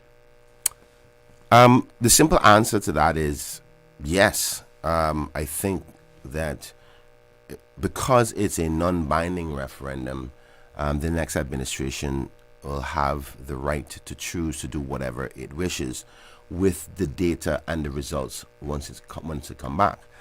Things to factor in is how many people voted, what was the ratio of the vote, whether it was a yes vote in majority or a no vote in majority, and use that as a guiding principle to make a very serious decision.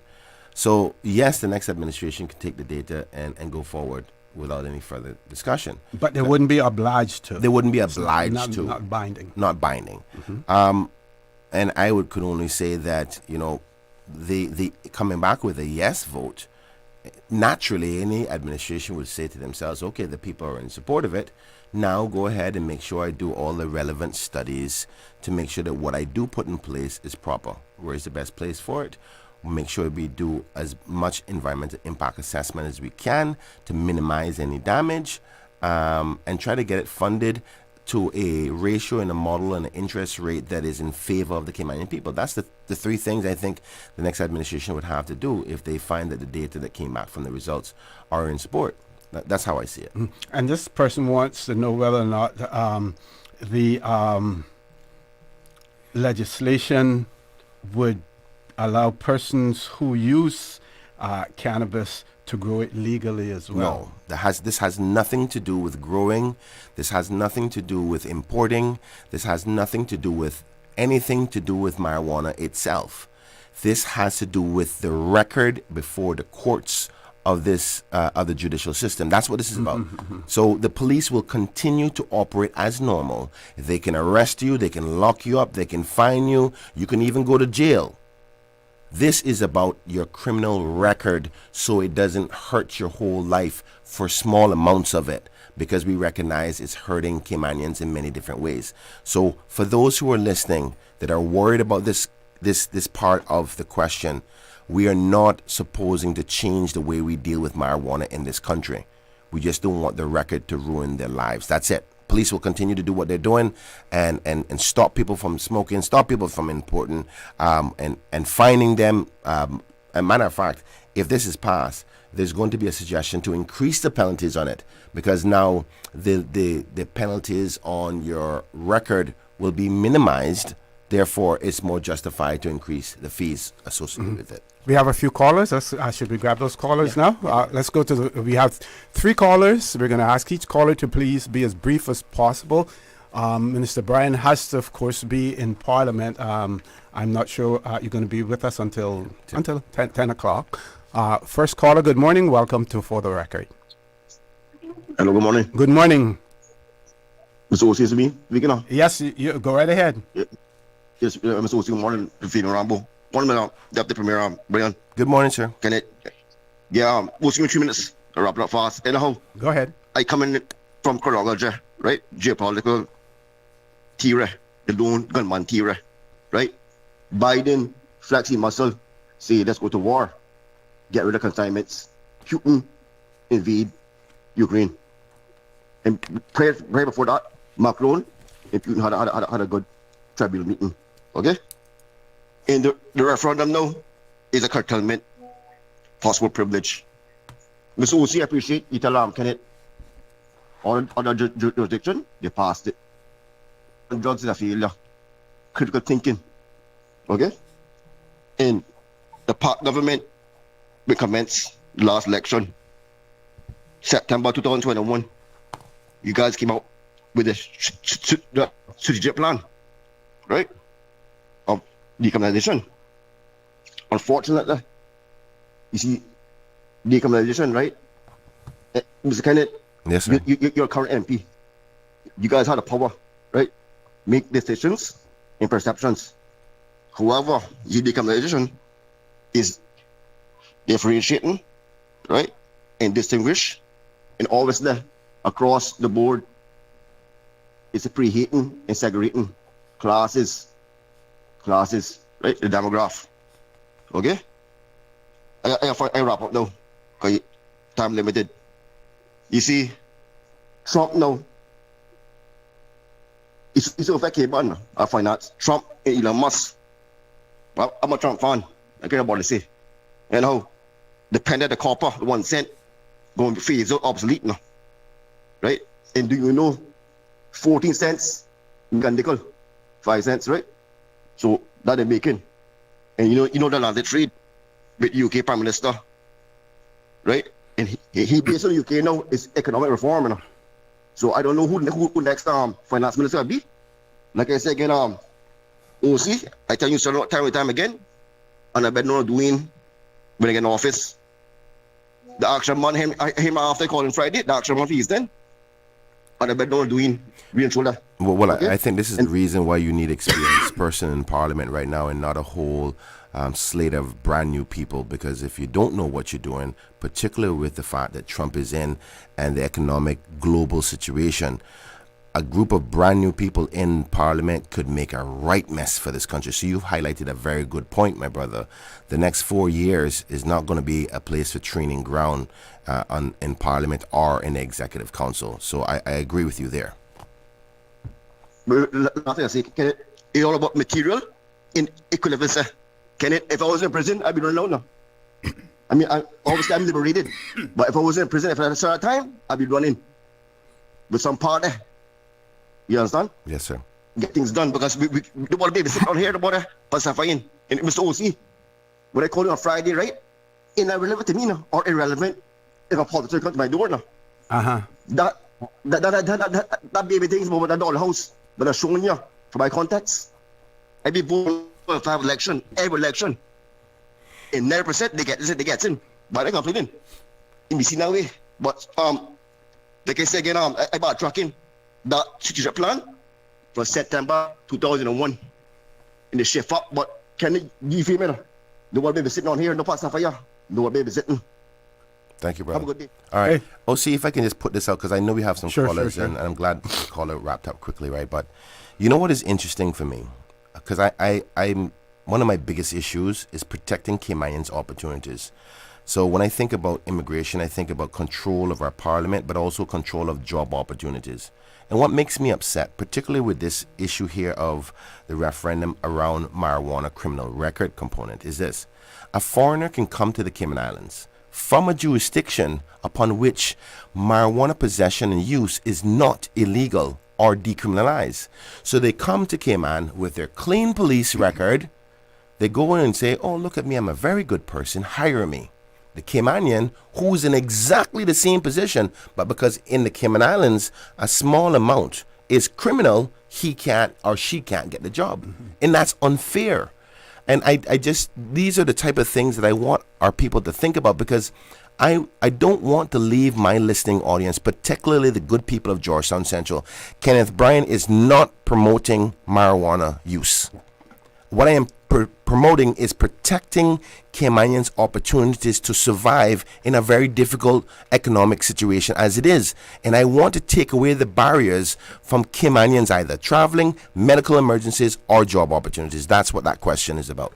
Okay, we don't have enough time to grab the next caller. I'm going to read what one WhatsApp caller has written in, and then we go to the commercial break and we grab the next caller. So this person says, what I don't like about the proposed referendum, the proposers are too short, secretive about the details. One, they do not say where the cruise dock is to be and how we're going to pay for it. Two, they will not define what a small amount of ganja is. Three, they do not say who would run a national lottery and who will benefit. And, you know, again, I'm not sure that these people are listening in I don't terms think so of either. what the you know, you're sounding out people about the idea, yes, not the specifics.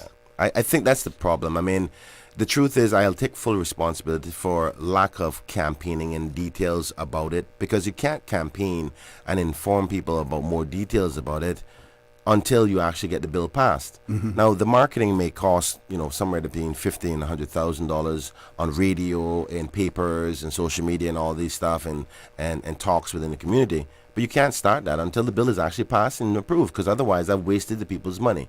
So let's see what happens today. Then we can have more answers. But you highlighted the point there that this is a feelering exercise, right? And it's happening at the election time. So for those who are going to say, well, why are we spending money on that? Actually, we're not spending anything, because it costs you exactly the same to run once you do the questions at the same time as the election. Yeah, it's just more, you know, adding more onto the ballot paper. That's all it is. You know, as a matter of fact, the way that the supervisor of elections has explained everything, you know, like for instance, when we had the constitutional, the referendum on the Constitution, as well as the general elections, you voted one place, you know, for the Constitution, you voted another place for the general elections. In this particular case, everything is going to be on the same one ballot. place. Ballot Saves paper. money as Yes. well, and time. Yep. Folks, we're going to take a commercial break. Those persons who are on hold on the phone lines, as soon as we return, we will take your call. Please stay tuned for the record. We'll be back shortly. Accidents and illnesses can strike without warning. Ouch! When it comes to urgent care, every second counts. At Doctors Hospital, we have a dedicated team of experienced doctors and nursing staff available to you 24 hours a day, 7 days a week. Don't waste time in an overcrowded emergency room when you need urgent care. Whether it's a broken bone, a severe infection, or a sudden illness, trust in Doctors Hospital's unwavering dedication to providing the best immediate care. For complete urgent care when you need it the most, choose Doctors Hospital, located in Georgetown, 16 Middle Road. There you go, sir. Thanks for choosing JN Money Transfer. Boy, thanks to JN Money Transfer, I can stay right here in Cayman and pay mama bills back home in Jamaica. Her water, light, phone and other bills never late. Every month I pay everything in one place. Make payments to over 30 companies in Jamaica through JN Money Transfer. Fast, affordable, convenient. Call 1-800-744-1163 for details. Looking for fresh, healthy food that's full of flavor? Then you've got to visit Kirk Market. Our dishes are made with fresh, high-quality ingredients. Enjoy vibrant mixed greens or satisfying pasta salads. Or try one of our delicious grill options like blackened chicken, spicy beef steak, or grilled salmon. Looking for something light and flavorful? We've got sushi rolls and poke bowls prepared daily.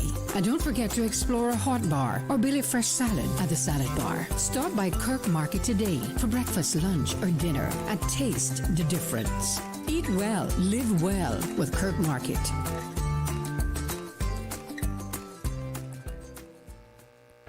Step back in time and discover the rich history of the Cayman Islands at the National Museum. Located on the waterfront in Georgetown, the National Museum is proudly housed in the Old Courts Building, Cayman's oldest standing public building. Explore captivating exhibits and learn about our unique heritage and culture. Open Monday to Friday, 9 a.m. to 5 p.m. and Saturdays from 10 a.m. to 5 p.m. And here's the best part, Saturdays are free for residents. Don't forget to visit our museum gift shop. Every purchase helps preserve our artifacts and the historic building we call home. Visit www.museum.ky for more information.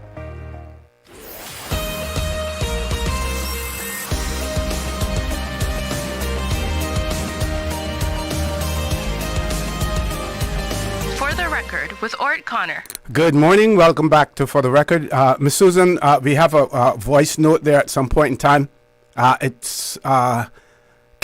Okay, I'm going to try to listen to it to see if I can pull stuff, from it as well. Let's go to our caller. Caller, good morning. Welcome to For the Record. Good morning. Good morning. How are you? Oh, very well. Good morning. It's Alice Mako, and I'm sure you and the Honourable Minister both recognise this old voice. Yes. Good morning, Miss Alice. How you doing, ma'am? Right. Oh, very, very thankful. Very thankful. I only caught a little bit as I got into the car. It was speaking about the decriminalisation of a small quantity of ganja, etc., as being one of the prongs of the referendum bill, if I am not mistaken. Correct. I agree 100% that the lives of our young Caymanians in particular are being hampered, and the potential they have because they were caught with one little, what do you call it, a little cigarette, a little spliff, and then suddenly they get a bad record, can't get police clearance, can't go to the US or wherever for education, etc., can't get jobs. We all know the repercussions of being caught with that. And I feel that it is important to stop that habit of allowing our people to be destroyed. However, there's more than one way to skin a cat, they say. Could this not be achieved just by amending the Misuse of Drugs Act and then a penal code provision as well? Yes, ma'am. Just amend it and do it that way, and it would not have to go to the expense and confusion or bother of a referendum for that particular thing. And it could have been done in just a short time, because I don't think there's anyone in Cayman who wants our young people to have their lives destroyed because of indiscretion. Okay, Miss Alice May, I'm happy that you asked that question, because you're 100% right. It can be. But for those people who are out there who are listening right now who are going, nope, Kenneth, I do not think we should decriminalize it. They should know better and should do better. Do I not consider their viewpoints? And that's why when something as sensitive as marijuana and drugs are in place, there's nothing wrong with us getting the feedback of the people. What's the harm? Why are people scared of hearing from the voters? I'm confused. It's not even binding. So this tool that was created within our Constitution is to help decision makers get a gauge in the appetite of the public. So what's wrong with asking the people? I don't understand that. Honorable Minister, I have no problem. I mean, because I know what I'm saying out loud here is how I feel. I felt that way a long time because, unfortunately, we can have visitors come to the island and got a little this or a little that, and they get a gentle little hug and tap on their wrist and they go on their way. But our local people here are being penalized severely in their lives, destroyed to a great extent. So that I was just thinking, I would hope that there's no Caymanian or anybody with the right to vote feels that Caymanians are the only ones who should be penalized for these things, that the rest go scot-free. No, I'm not against allowing people to have the right to say yes or no. But then if you look into the big picture, when are we going to have a referendum to say it's time to stop issuing liquor licenses and allowing bars and all those different things? I mean, those aspects of the fun life are allowed, the laws amended, etc., and not going to a referendum. And I think something as crucial as protecting our young people and older ones too from being blacklisted for the rest of their lives. I don't see the need for the referendum. I see your point. Yes, people must have the right. Everybody must have a say.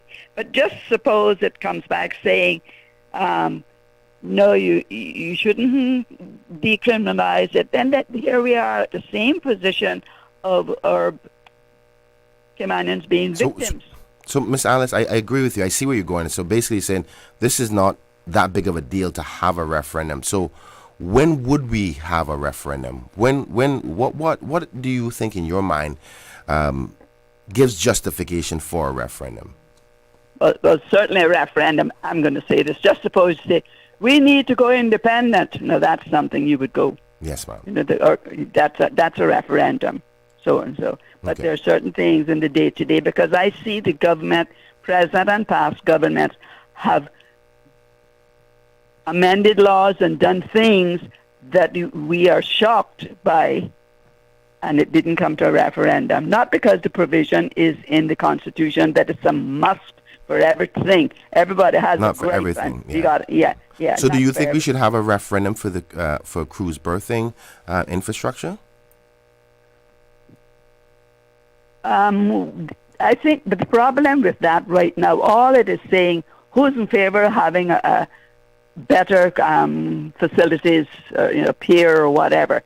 That's no problem there. But it's the big picture. What's the extent of that? You know, we need more details. We just can't give carte blanche to any government to say, yes, the people say we want a cruise pier, so now just let them run with it and do whatever they want. So it's a trust issue with the government of the day, and regardless of it. Okay. So, but that means you do support a cruise berthing facility in the Cayman Islands. It's just where it is, what the cost is. Well, no, just to say no. I do know that I believe, I've never been on a cruise, that it would be more comfortable for people coming off of the cruise ships to getting on shore. Yes, I can see it from that point. Not everybody likes a little ride in a boat and a little bumpiness, and there are dangers in everything. Of course, how long is that? How the length of that cruise pier? The same old people would have to be walking or being pushed the length of several hundred yards of so-and-so. But what's more important to me for cruise berthing is when, or any tourism, when you reach our shores, what kind of welcome do they get? Do they agree. People jostling to come on my bus, come on my tour, or come on my boat, whatever, Miss Alice, those things. I hate to interrupt you, but because of time, right? I agree with you. How we handle our guests needs better improvement in how we give the Cayman kind. But that's a separate issue from the facility, because here's what I'm saying to you. And I know you're a very stickler person, and I love you for that, because you protect Cayman at all costs. But I'm saying to you, and I've told the country this, if we do not have a cruise berthing facility, the industry will diminish so much that businesses will close down, Caymanians will lose jobs. So it's not only about it being nice for people to come on and off easily, it's about the survival of the industry. Now, if you were to believe that to be true, let's say, for example, you trusted me and you said, Kenneth, as the minister for the last 4 years, you've gone out there and I trust Kenneth's viewpoint that that is a fact after analysis. Do you not think we should do it?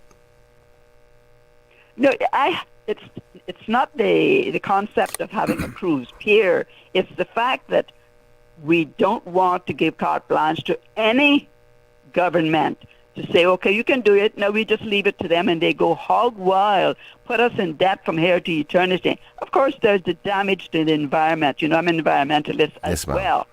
You know, there's so many different things to look at. We have to be careful that we don't destroy what it is that our tourists come here for. But, you know, I've been reading about there's a few places. But what do you think is going to be damaged if they were to build a cruise pier? Have cruise piers, and the experience that the tourists have when they get on shore is not a desirable experience. I think the most important thing is that whether they have a little bumpy ride in a boat or a long walk on a pier, when they get on shore, they want to be treated in such a way, and the experience they have will be memorable because it is so wonderful. Because when I see people jostling around and people shouting, come to me, and then we go to the beach and all of the different things, we have to look at the whole big picture. Yes, I agree with that.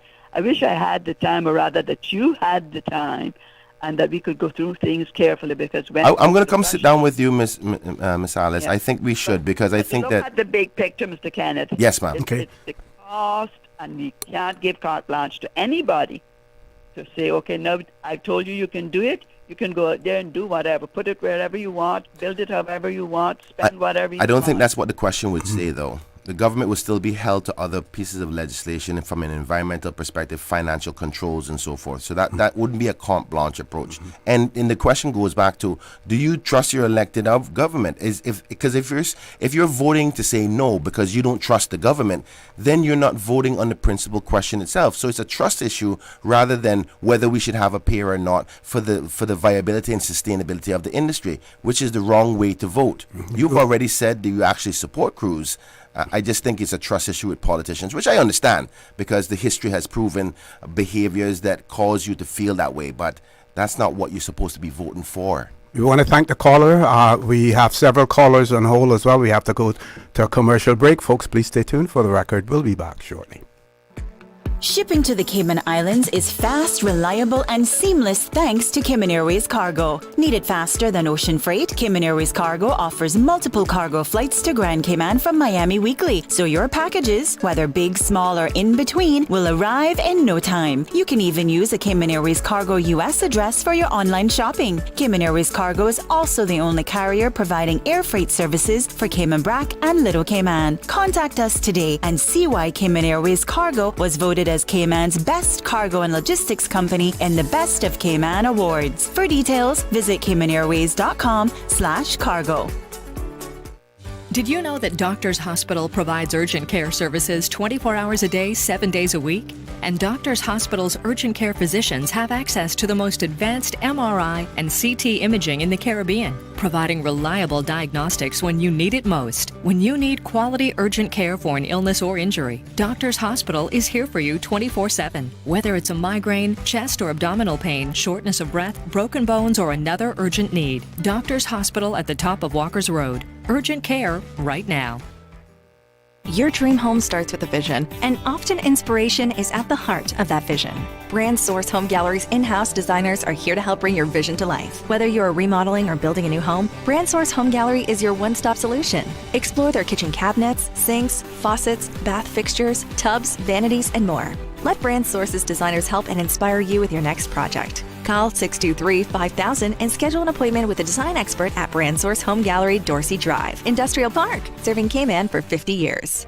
Step back in time and discover the rich history of the Cayman Islands at the National Museum. Located on the waterfront in Georgetown, the National Museum is proudly housed in the Old Courts Building, Cayman's oldest standing public building. Explore captivating exhibits and learn about our unique heritage and culture. Open Monday to Friday, 9 a.m. to 5 p.m. and Saturdays from 10 a.m. to 5 p.m. And here's the best part, Saturdays are free for residents. Don't forget to visit our museum gift shop. Every purchase helps preserve our artifacts and the historic building we call home. Visit www.museum.ky for more information.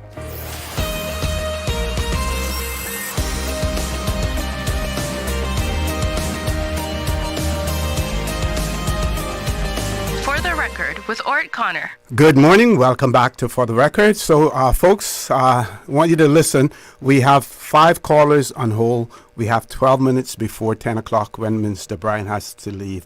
We're going to give each one of you an opportunity to, if you have a question, to ask a question. If you have a statement, to make it brief. And then at the end, Minister Bryan will then respond to all of you. So 5 callers. Let's grab the first caller. Caller, good morning. Welcome to For the Record. Good morning, Mr. For the Record. Good morning, Doc. How are you? Good morning. I'm okay. Good morning, Mr. The Honorable Deputy Premier and Minister Bryan. Good morning, Dr. McPhail. Can I go back to the representation comment that you made, Mr. For the Record, about Bermuda? He's asking you. We'll see. Go right ahead, Doc. Yes. Section 89 and 90 are the sections in the Constitution that ensures that talks about the Boundary Commission, which ensures democratic representation, voting, and district representation. It is not like America, where you have senators appointed from states, and it doesn't matter the numbers in the state. That is not what Section 89 and 9 is about. Section 89 and 90 says that every 8 years there should be a Boundary Commission report. Correct. Appointed a Boundary Commission report. I was one of the commissioners that was representing the government on the Boundary Commission. Now we carefully, democratically, and honestly examined the boundaries as the Constitution said we should do. We examined them, and we made a report to the Parliament. What we and the especially in single member constituencies where people have one man, one vote, the international democratic standard is that one constituency should be not more than 10% more or less than the other. Yes. In other words, if you have 1,000 in this constituency and 800 and the other constituency 600, that would be democratic and would be completely balanced. That's the boundary comes in, and they adjust the boundaries to be able to rectify that. So that's what we did. We found that, especially in the Eastern District, some of the boundaries, some of them were 60%. Doc, I'm gonna ask you to be a little bit more succinct because we have about 4 callers and about 10 minutes on hold. I'll call another time. Mm-hmm. Okay, Doc. I'll see if I can. I Sure. just want to say thank you to Dr. McPhail for his hard work in Mhm, the electoral mhm, boundary. mhm. He's a man of wealth and knowledge, and he's tried to advise legislators and the public about the truth of the boundaries, and we have failed to do certain things, and he's 100% correct in what he said. So I hope that he comes on Wednesday and explains further for that so the public can understand. Thank you, Dr. McPhail. Yeah. We were hoping to actually have him on with some Theresa on Friday. Yeah. But I haven't had an opportunity to speak to him since then either. Let's grab the next caller. Callers, very brief because we want all of you to just get your question or point very quickly across. Good morning, caller. Morning, Jose. Morning. Very quickly, please, because you've been on before. I would be quick. Yep. I campaigned for the marijuana, and this is my statement. You're allowed 2 ounces and 5 plants because you have to grow your own if it decriminalized or continue smuggling it from Jamaica. Now, Mr. Kenneth, question. If the elected day does not vote for the referendum, will you campaign to have it again or campaign that it should be decriminalized? Thank you very much. Over now. Thank you very much, caller. Next caller, good morning, welcome.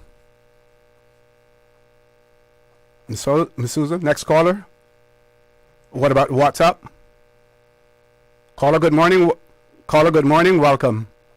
Yes, can you hear me? Yes, we can. Go right ahead. Yes, good morning, Minister Bryan. Thank you so much for all that you're doing. I wish to really make sure you know that we appreciate it greatly. And I hope and pray that today the government sits today and makes the right decision. I want to make sure that everyone understands, we're not voting for a pill. We're voting to advance and improve our cruise tourism product, which is awful. One of the callers just said how that was important. I also want to mention that we talk about businesses closing down. I don't think people realize the magnitude of it. We have lost 37 businesses in Georgetown. If you allow me the time, I will list them for you, or I can provide them to you. But I also want to ask all of your listeners, your Caymanians, to come out this evening to Bodentown to the ACT meeting, which is going to be held at the Church of God in Bodentown. And I thank you, Minister Bryan. Please keep pushing. Let's make this happen. We have to make this happen. I'm deeply passionate about this. As I said, 37 businesses. If you will allow me, I will list them, because these are closed businesses today, and we will see more. Caller, unfortunately, we don't have time for that now, but if you can supply that to yes, Mr. I Bryan. need that information for the debate, actually, so if you can send it to me on WhatsApp. I will send it to you right away, and thank you for everything. Please, I will be in Parliament this morning. I encourage Caymanians to come out and learn and listen. We have to do something. Georgetown needs to be revitalized. Our cruise tourism product must be revitalized, and we can do this, okay? The details, yes, have to be worked out. Completely agree. But those things will come. We have to do the environmental impact. We have to do all these things, yes. But what we have to agree on is that our cruise pier is needed. The cruise tourism industry is booming. Cayman and just a few others are falling behind, but the rest of the Caribbean is booming. Caller, thank you very much. We have two callers left, one WhatsApp and one landline. We're taking the landline, and then the WhatsApp caller will be the last caller to give Minister Bryan some opportunity, very short, small opportunity to respond. The landline caller, good morning, welcome. Hi, good morning. Good morning. Just quickly, I just tuned in the last 15 minutes or so perhaps this was covered, but I just wondered whether the government has done any research itself on the impact of legalizing marijuana or decriminalizing marijuana and legalizing gambling. Those two particular questions, the impact on society, because I'm sure there's research out there. Other jurisdictions have legalized those things. So is there a societal impact following that type of legislation? Okay, we'll have Minister Bryan respond to that as well. Last caller, the WhatsApp caller. Caller, good morning. Welcome to For the Record. Good morning, Mr. Orrett. Good morning, MP Bryan. How are you this morning? Quick statement. I know you got to go. I wanted to let you know that these people are not understanding decriminalize marijuana. So you got to put it in ABC and break it down. Yes, if you're caught with it, you'll still be charged, but it won't go on your police records. You got to speak Caymanian to them. That's how you they're understanding, because some of them are calling and asking if you can grow it, and no, you can't. So basically, you will be charged if you're caught in your house with a little spliff, but it will not go on your police record. You can't import it, you can't grow it, you can't sell it. Thank you, sir. Have a good day. Thank you very much, caller. Mr. Bryan? Thank you so much, caller. I appreciate it. For the last two about the research on the impacts of national lottery and marijuana decriminalization. But for the last caller, I have been trying so hard to explain every time we talk about this, about the differences between decriminalization and legalization. Matter of fact, the former Premier, Wayne Panton, did 2 hours on the floor of Parliament explaining the difference between the two, and also explaining about the National Lottery and the reasons why it was approved in Parliament from then. So it's not only this administration, but when the Honourable Wayne Panton was the Premier then too. So I really hope that the bill gets passed, because a lot more of the repetitive information will be sent out, because not every day people sit down and listen to the radio, so I totally get that. Not every day they go on YouTube. So it needs to be like a flurry of media information, but that will start only when the referendum bill has been approved, because it makes no sense to go out and start selling this if we don't have a referendum coming. So that's the intention here. So if the bill is passed, the government will be talking a lot about this. Now, in respect to any research of the impacts on marijuana decriminalization, there is analysis and assessments done within government about the pros and cons of the impacts of these things. So naturally, for example, a national lottery, people would say, gambling addictions or so forth could increase. The truth is the kind of relaxed circumstances now about numbers game in the Cayman Islands and everybody doing it, the effects that you feel from a national lottery will be the same as it is right now. So I don't think it's going to get any worse. I think. Sorry. Yeah. One of the valid questions that I believe should be asked, that people are not asking really, is if you decriminalize the use of a small amount of ganja, which means that you can be prosecuted for it, but it won't become a criminal offense. Will that in itself increase the use or the illegal use of marijuana? Yeah, and I don't think that that's going to be the case at all. Exactly. Yeah. So I sometimes I think that there are people who have other agendas to add information or complexities to the question to try to deter people from supporting it. Because I don't think I've heard anybody deny the benefits of what these things would do if they're done the right way. Now, it is going to be for the police to manage the small amounts, and it's interesting that I got to say that, because I think I made a boo-boo on how much was suggested to be in the Caribbean as small amounts, because somebody just sent me a message saying that in Jamaica, small amounts is 3 ounces. I don't deal with marijuana, so I wouldn't know what 3 ounces even looks like. So 3 ounces in Jamaica, so we don't even have to do that much. I don't know how much 3 ounces is. I'm thinking like can somebody smoke more than 2 cigarettes of marijuana per day? I don't know. I don't know what is considered within this industry, what is harmful, what is not, what is considered personal use and what isn't. But we would take that advice from the officials and even medical officials to say, okay, you should not go farther than this, because if you're doing this, you're causing harm. And if the policemen say if they have more than this, then they're up to something else other than personal use. So the question is just saying, given the government, the new administration, the next administration, your gauge, your gut feeling as a parameter. It's a ruler of whether you would digest even the possibilities of this. And then the next administration can go off and do further details and analysis and then bring that back to Parliament. Because this isn't passing the law, Right. This is just asking you permission to investigate this. And if you say nope, the argument is finished. Because if somebody doesn't like this idea, just vote no. And what gives you the power to that? We have to remind people to look at sections 69 and 70 of our Constitution. If you really have an interest in this whole thing, and rather than just trying to throw it off the rails, Section 69 says a law enacted by the legislature, which is now Parliament, may make provisions to hold a referendum amongst persons registered as electors in accordance with Section 90.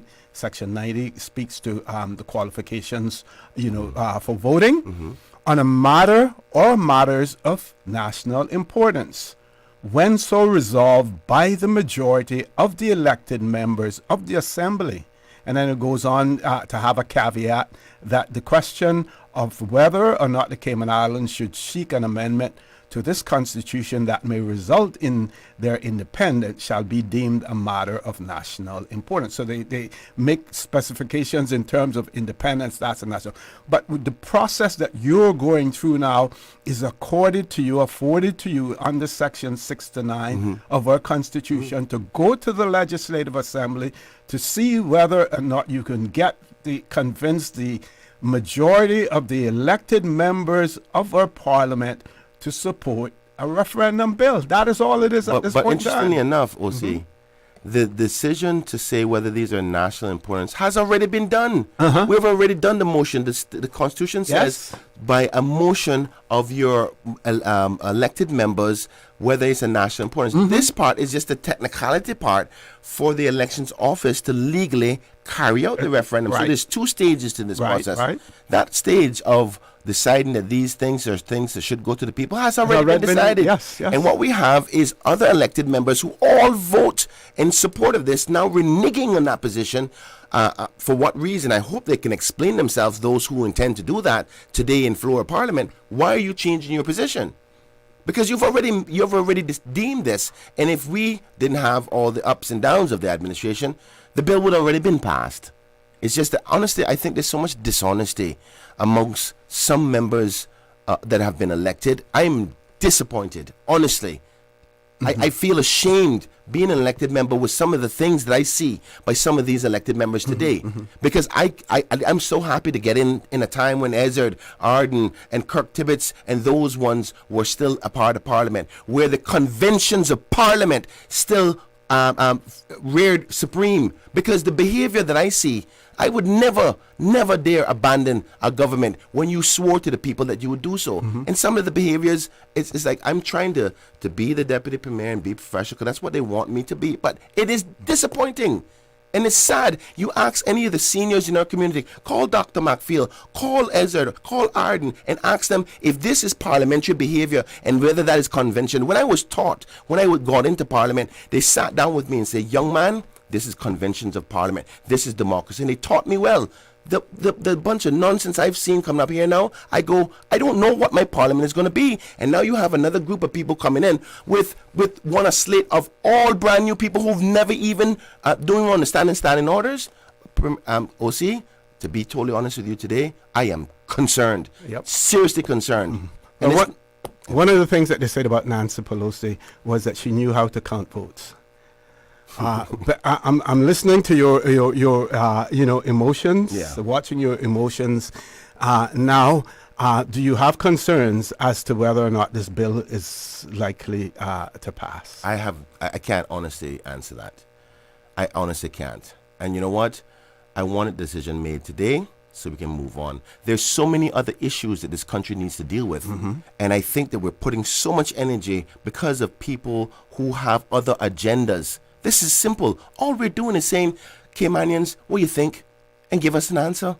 And let the next administration use that information by way democracy works on the numbers and then go forward with it or don't go forward. That's simple. And you believe that there are people out there who are peddling misinformation in terms of intentionally. The cruise question as well as the cannabis as well as the gambling. All three. Being mischievous. All three. And it's disappointing because I don't understand. If you have a tool that is awarded to you from a democratic perspective, to use it, when are we going to use the referendum? Otherwise, it don't make no sense. We should have just put in the Constitution, you can use a referendum only when you're going independent and call the argument finished. So are you prepared to take off the gloves and say to those persons who initially agreed to this, are you going to hit them over the head in terms of their dilly-dallying? Because it is election season now, and what you do in Parliament now may reflect in terms of what you're likely to do later if you are re-elected as well. Are you going to really hit them hard? OC, I'm going to be honest with you. I'm going to do what the people of Georgetown Central and the Cayman Islands expect me to do. I'm going to be responsible because I see myself as a leader and I will hold them accountable. I won't get silly, but I will hold them to account to the truth of what their past actions have been done, right? Because the people need to see their disingenuous behaviors, and I'm going to call them out. One thing, and I'll wrap up because I know we're past the time, right? Sir Alden McLaughlin always said to me when I first started, He said in a comment in one of his speeches, he says, and the member from Georgetown Central, the infamous fence rider, because I knew how to play both sides of the situation and the argument to see where the flow is going. And what I see happening right now is people in one corner telling the ACT group, don't worry, boy, if we get elected, we're going to build a pier. And then they go over to CPR and Sustainable Cayman and say, no, we don't want them to build a pier because they're going to ruin the environment. Rather than talking about the truth of our economy where thousands of Caymanians' lives depend on this. And the truth is, just like how Mr. Berkeley White built that dock out there today. Berkeley Bush, sorry, thank you so much. Mr. Berkeley Bush built that dock out there today. If that dock wasn't built, we wouldn't have the economy that we have today. So let's talk sense, man. Let's talk about reasonable sacrifice. I was driving down South Sound, and I went to Sebastian, the apartment Sebastian, San Sebastian, to pick up a mattress, a second-hand mattress for somebody who needed a mattress. And I looked at this beautiful place, and I said, wow, all built in swamp. All built in swampland. But yet still people are talking nonsense in my head about where we're doing in the wetlands. Yes, we have to be mindful. But the people who are talking about some of the things that they're putting in the way of the hurdles are the same people who live in the luxurious locations that were consumed, that were wetlands before. And it really annoys me because you have a hidden agenda, and your agenda is not to protect the Caymanians that don't have homes in this country, that protect the Caymanians that are stuck in traffic every day, or the Caymanians who can't get jobs. That's my job, is to protect them. And I don't want anybody who get in the way. You see already, make me take off the gloves. I'm trying my best to be as mature and responsible about this. But it bothers me so much when they try to mislead the country while my Caymanians are suffering. So I'll leave it there. And just one last word on the fence. Fence riding. If you ride the fence too long, you get chafe. Or in the same spot, you get chafe. Sometimes that chafe can heal, and sometimes you may end up having to have surgery on it as well. Folks, we've gone way over. I just want to remind you to join Sterling Duane Banks at 12:15 for Talk Today. And as usual, we ask the good Lord to bless these three beautiful, wonderful Cayman Islands. For the record, proudly brought to you by Brand Source Home Gallery, inspiring luxury. And JN Money. From abroad to yard. Fast, affordable, convenient. Doctors Hospital. Peace of mind is important when life happens. Doctors Hospital. Always there for you. Call 949-6066. And Cayman Airways. Call them on 949-2311 to book your nonstop flights to Los Angeles and Panama. And Kirk Market. Experience a world of choice. And the Cayman Islands National Museum. Explore captivating exhibits and learn about our unique heritage and culture. Covering Little Cayman, Cayman Bryan. Cover me.